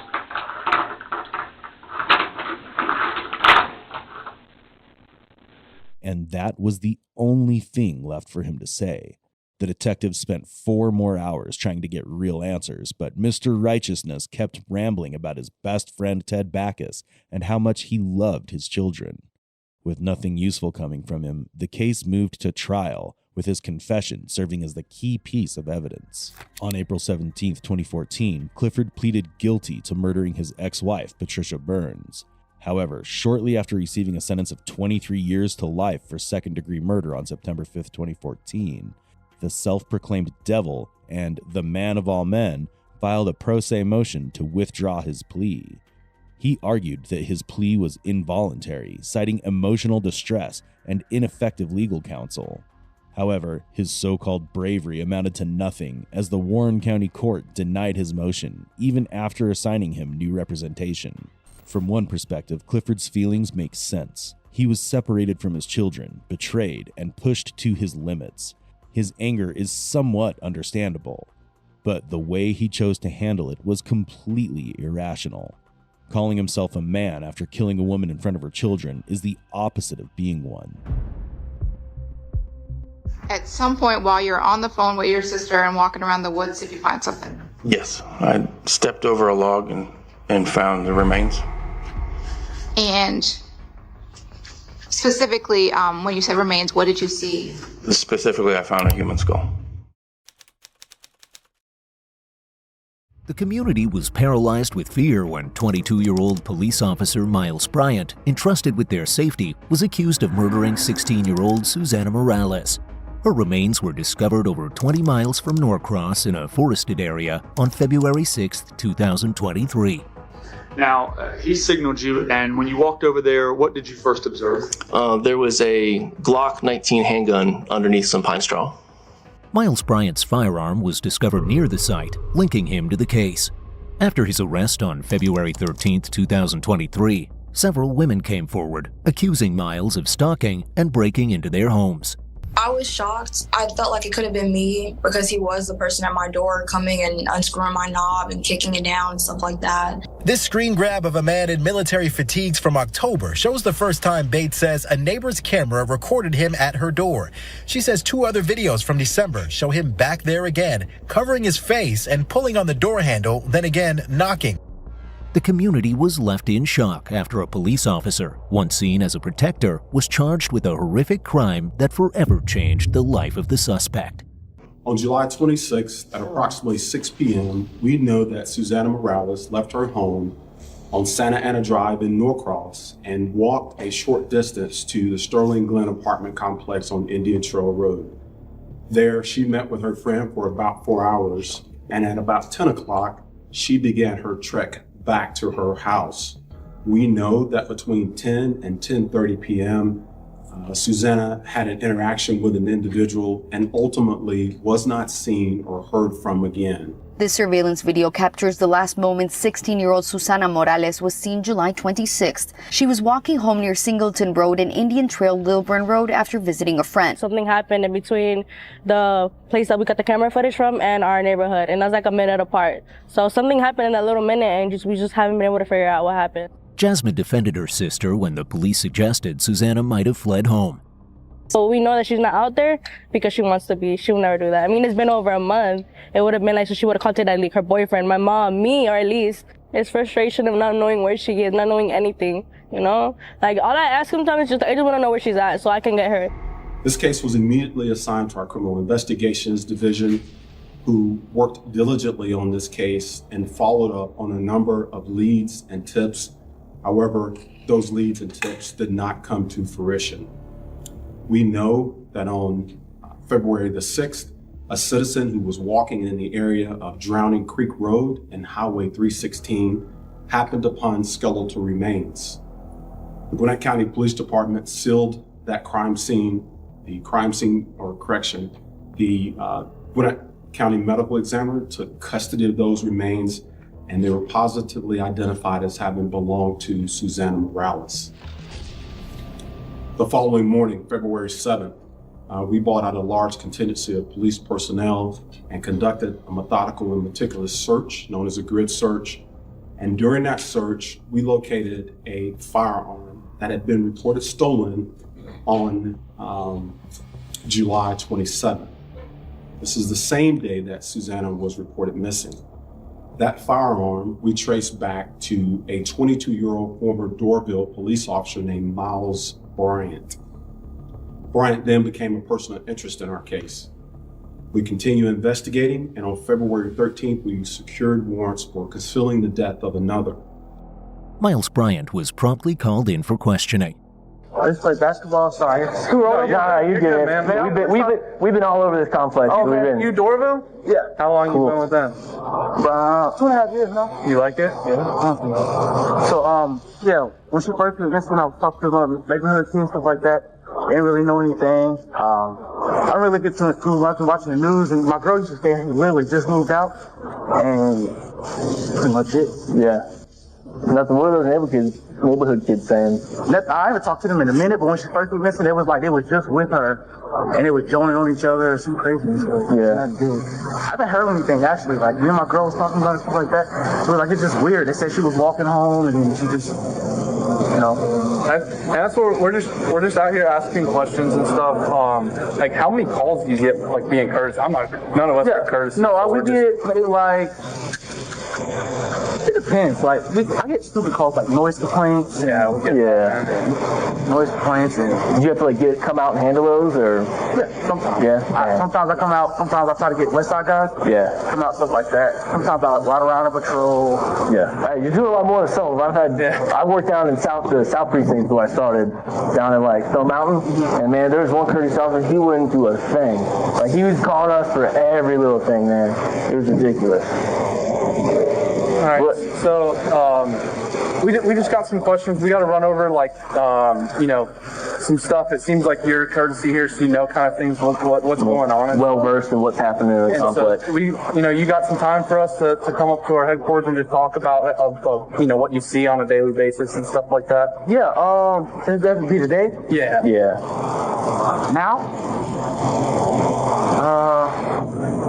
No. I'm actually finna head out. Where are you going? I have to go meet my girlfriend and I have to work later. Okay. Will I be out by time work? Or What time? 4? Yeah, it should be. I mean, like I said, we just got some questions that courtesy officer between you and the leasing office. You guys probably get calls all the day, and we're literally talking to everyone here. So we're just trying to document we got no lease, man. We're just trying to document everything. That's all we are. No problem. Yeah. Okay. Gotta come with y'all. Can I drive there? We'll drive you, man. Yeah, we'll take you up there. Yeah, you don't gotta waste your gas or anything and all that stuff. County gas, man. Can I call my girlfriend and fill it in? We'll call her once we get up there, okay? Right now, we'll just go up there. You got any guns or anything on you No, right I now? don't. I just... You don't? Okay, can I pat you down just to make sure? What's going on, man? You're good. It's our policy, man. We just... I know how this road. All right. Yeah, you know how it is. You know that we don't want to get our balls busted with the GDM and everything. All right. You can get up front seat, all right, ma'am? In this particular instance, when you picked up the defendant, did you observe any manifestations that you just described that you might term, as a detective with the experience, signs of nervousness? Yes, sir. And would you explain what those were? So almost immediately when we began talking to Mr. Bryant, his hands were almost uncontrollably shaking. His breathing was elevated. You can see his chest rising and falling. And then while we were in the car on the way, while we were continuously having a dialogue, he kind of leaned his head up against the side of the car and attempted or tried to take a nap. The investigation is still ongoing, and if there's further charges in the future, those will be known. As of right now, it's still early in... So you said you worked at Forsyth? Yes. So how long did you work at Forsyth? Maybe a year. Okay. You go to school or anything? Like college? I thought about it, but I want to get working, so. Okay. So what do you want to do? Me? Police department? I want to get like a crime suppression team, stuff like that. Yeah. And like lead it? Yeah. Nice. It probably goes, not lead it, and then probably goes like CID. Okay. Detective. What kind of CID stuff you want to do? We just have general CID. I don't know. I know it's not breaking up stuff like that. City agencies do that. I want to do like maybe like burglary. For like that. I hate people who steal. Yeah. I like these. Okay. So I know that your gun was stolen. Do you know if it was located or anything yet? No, I haven't heard anything. I haven't run it yet. We probably need to check that, see if it's still. But they would have called you. I can't find my wallet. My holster's there. My gun and holster is never separate. We the people conceal holster. If I take the holster. I don't carry it free. So that's definitely missing. You want me to get a silver number for you real quick? If you don't mind. Yeah. Sorry about that. And if you run my tag, I'm the registered owner. I don't have my wallet, so I have my ID on. No, that's fine. Do you think your wallet was in the truck as well, or? I think so, because I didn't. The pants I had on yesterday, I took it in the house, looked through all the grocery bags. I only went in the house, and I came out here and I ran around the neighborhood. I'm the courtesy officer here. And then last night, when my girl got back from, we did something. We came back. I drove around a little bit, and I needed to do patrol anyway. I drove around a little bit, see if I could find it. I didn't see it. It was dark in a little bit. Okay. Either way, I'll list it in the truck just to say it's out on our report. Yeah. I don't really care about the detective stuff like that. I just want to get on GCIC at least. Some person get caught on the side of the road with it. No, I got you. Yeah. Did in your call with Mr. Bryant, he make any statements about how he wanted you to handle or investigate the report? He stated that he just wanted the gun listed as stolen and that he didn't really want detectives looking into it. Based on your training and experience with Gwinnett County Police Department, what were your thoughts when you heard that? Is that normal? I found it a little odd that we had a serial number for specific property that could be returned to him, but he didn't want any follow-up done with this case. Did you know her at all, Morales? Nothing? Never saw her like playing basketball or anything with the other kids? Never. I didn't recognize her at all. That is crazy. However, Alyssa Marvin had a different perspective to share. Had you ever had any personal interactions with the defendant before Susanna disappeared? Yes. And can you tell us what those are?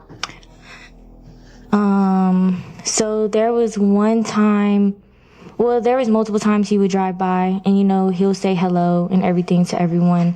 And it was one time we were at the pool and it was me and Kelly. Susanna came after, towards the end before we left, but we were there at the pool and he came with his backpack and he had, a drink with him and he had little shot cups and he had edibles and stuff, and he asked how old I was, and then when I told him my age, he still wanted to talk to me but didn't talk to me because of my age, so he knew not to drink with me, but he wanted to drink with me before he knew my age, but he still offered the edibles.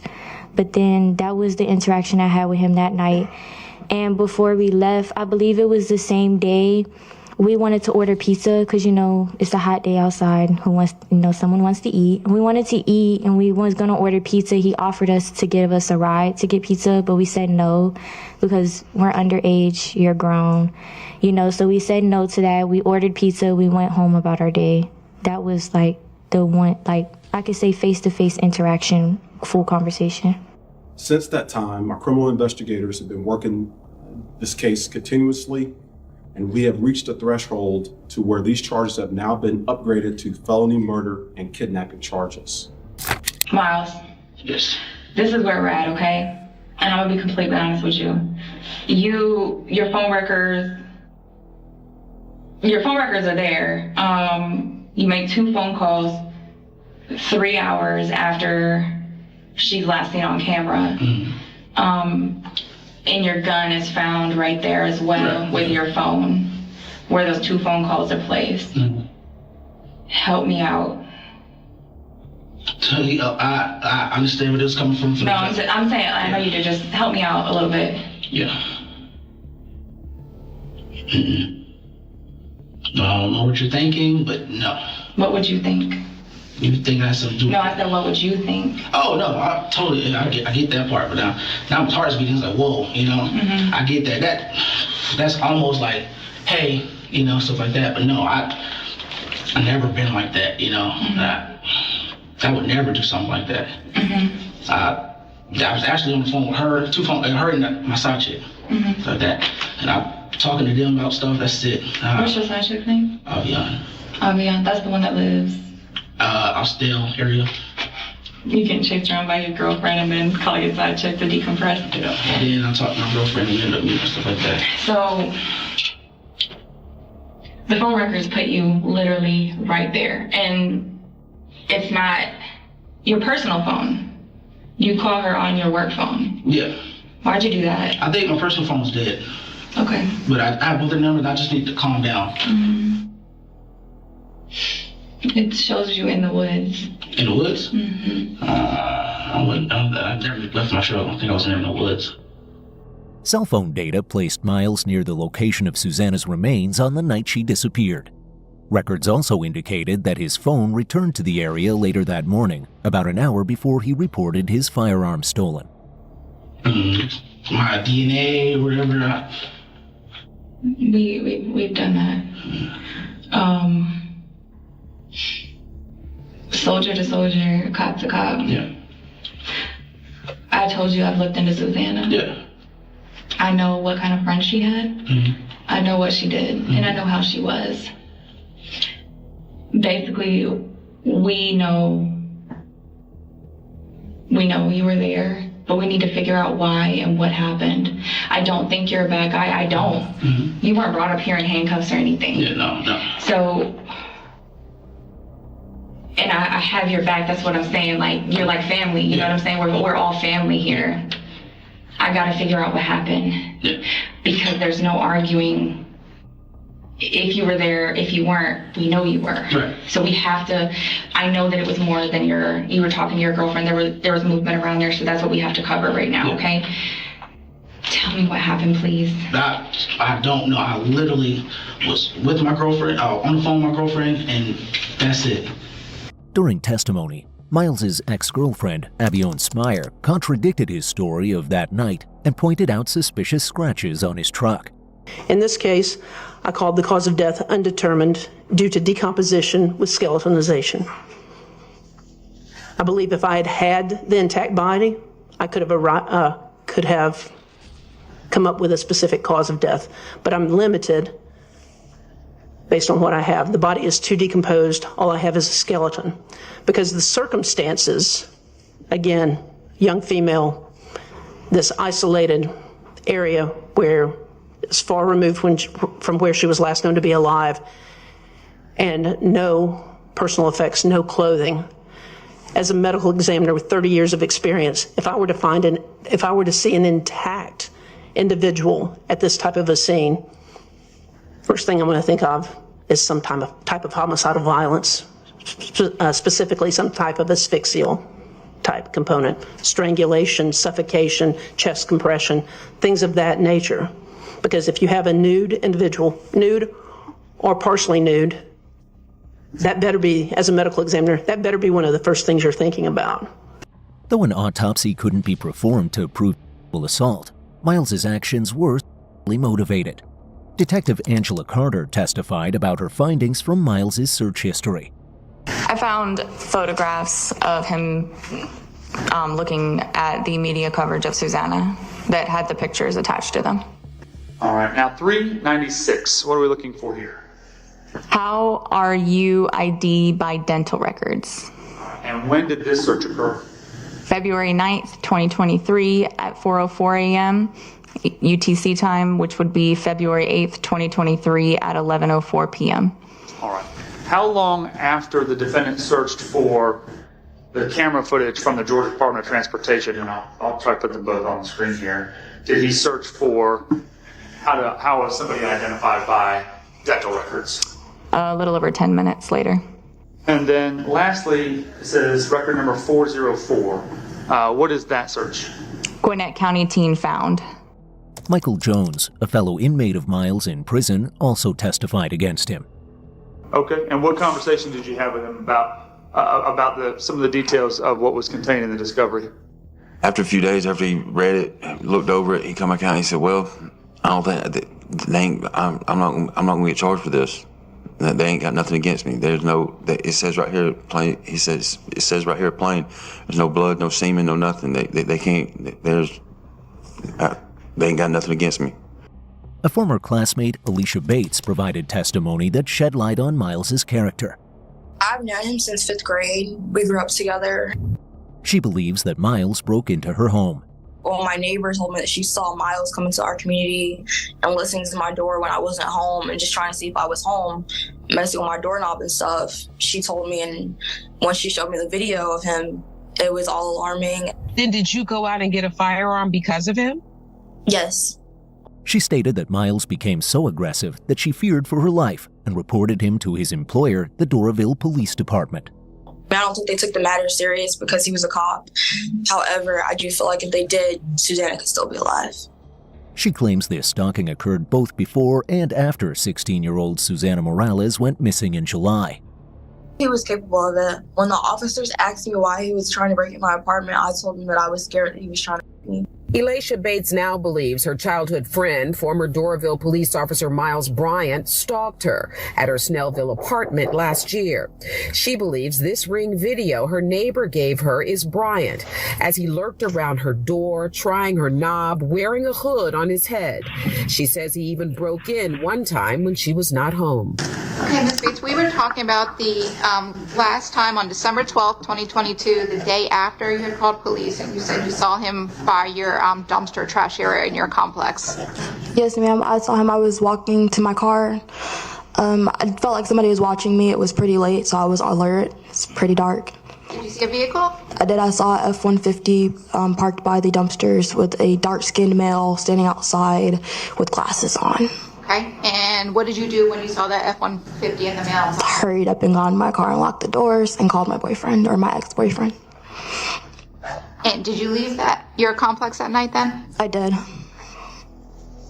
Did you, after then, that was in December of 2022, did you ever initiate any more contact with Mr. Bryant? No, ma'am. Did you hear from him any other time? No, he kept texting me, but I never responded.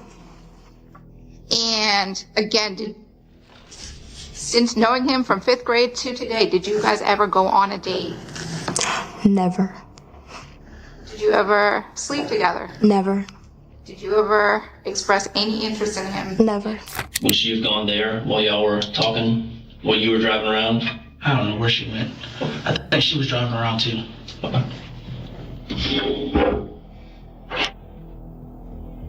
Miles, I'm getting frustrated because I feel like you think I'm lying to you. No, I believe. No, really. Because maybe I am wrong about you. Maybe I'm wrong.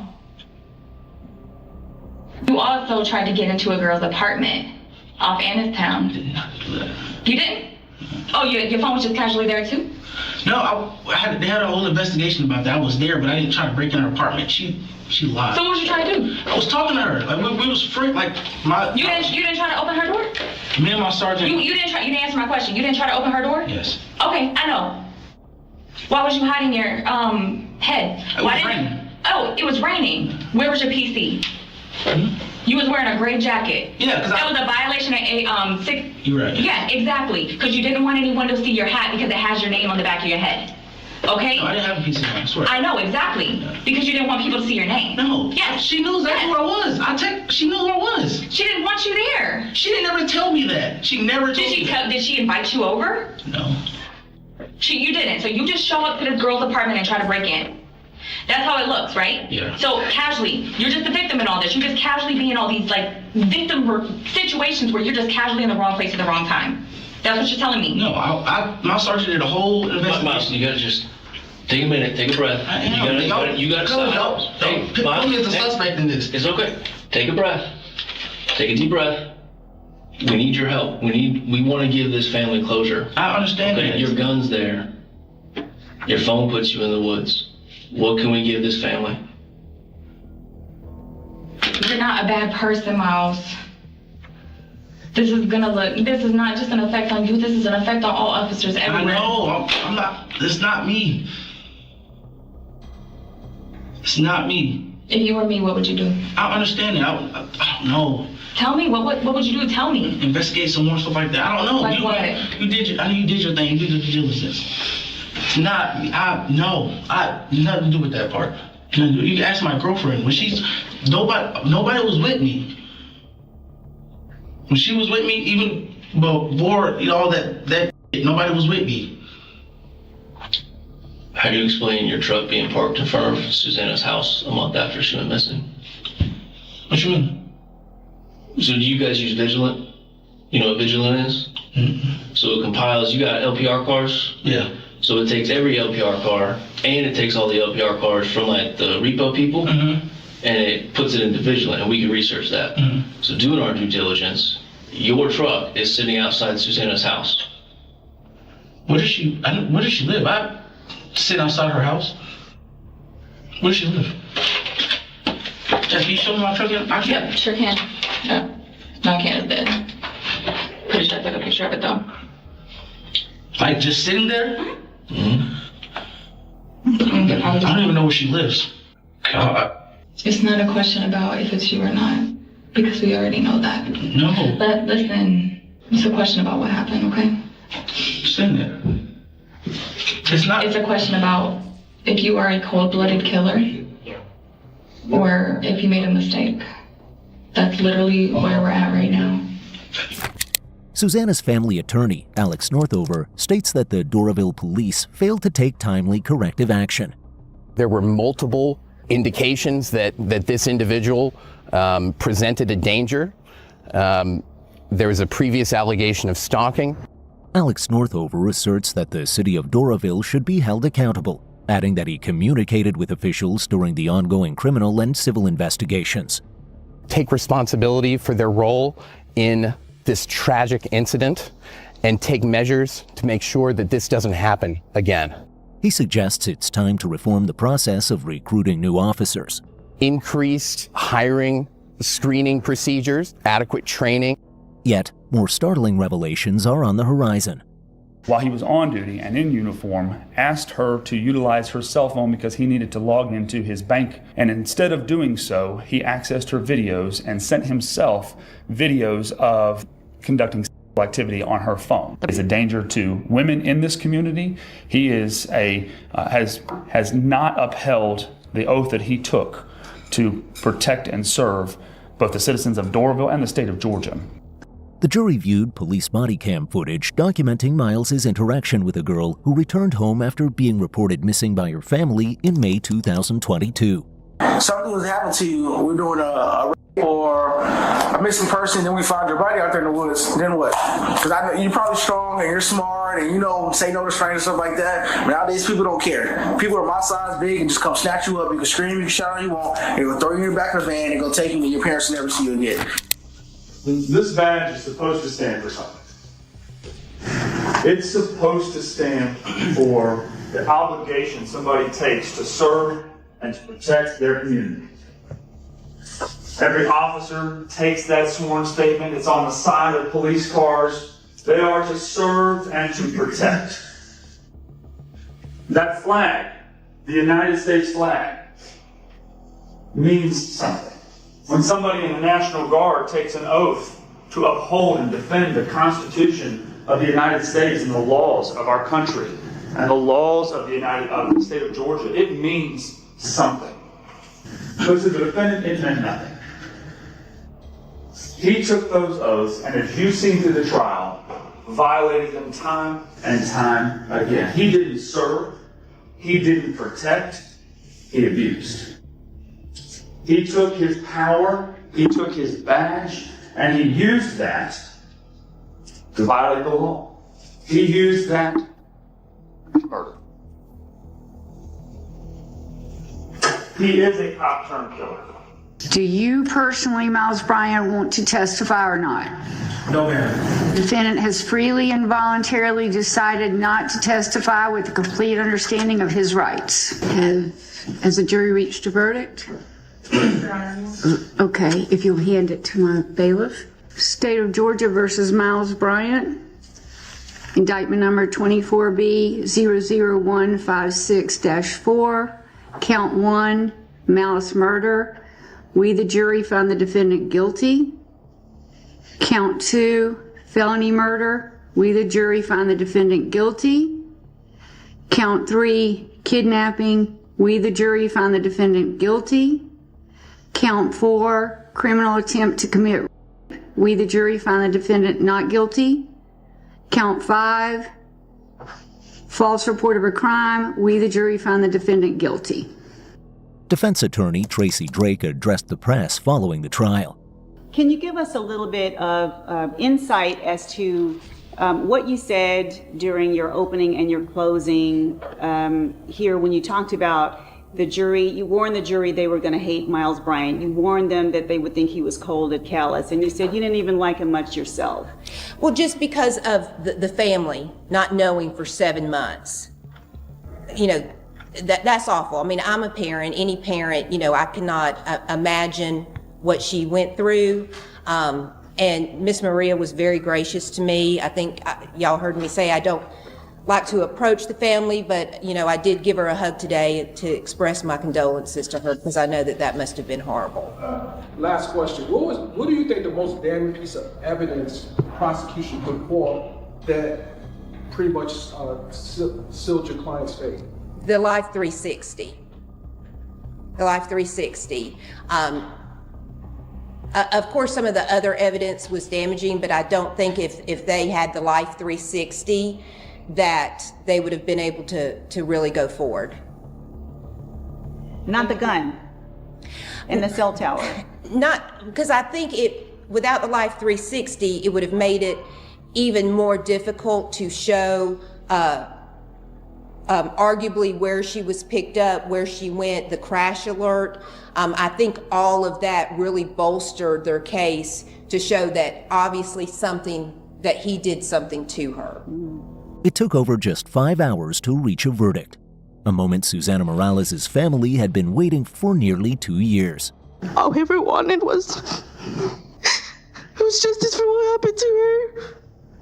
I mean, nothing will ever bring her back. And to this day, I still hope that I'll see her again. I just hope that after today, you and your family can find some peace. That is what I wish for you. Hopefully, you will receive some peace now. The world was stunned when a police officer sworn to serve and protect was found guilty of a horrific crime involving Susana, raising several questions. Did law enforcement fail in Susana's case by delaying public awareness? Were earlier stalking allegations against Miles Bryant dismissed because of his role as an officer? Was Susana's kidnapping and murder a calculated act or an impulsive crime? Like, share, and subscribe to the channel for more such content.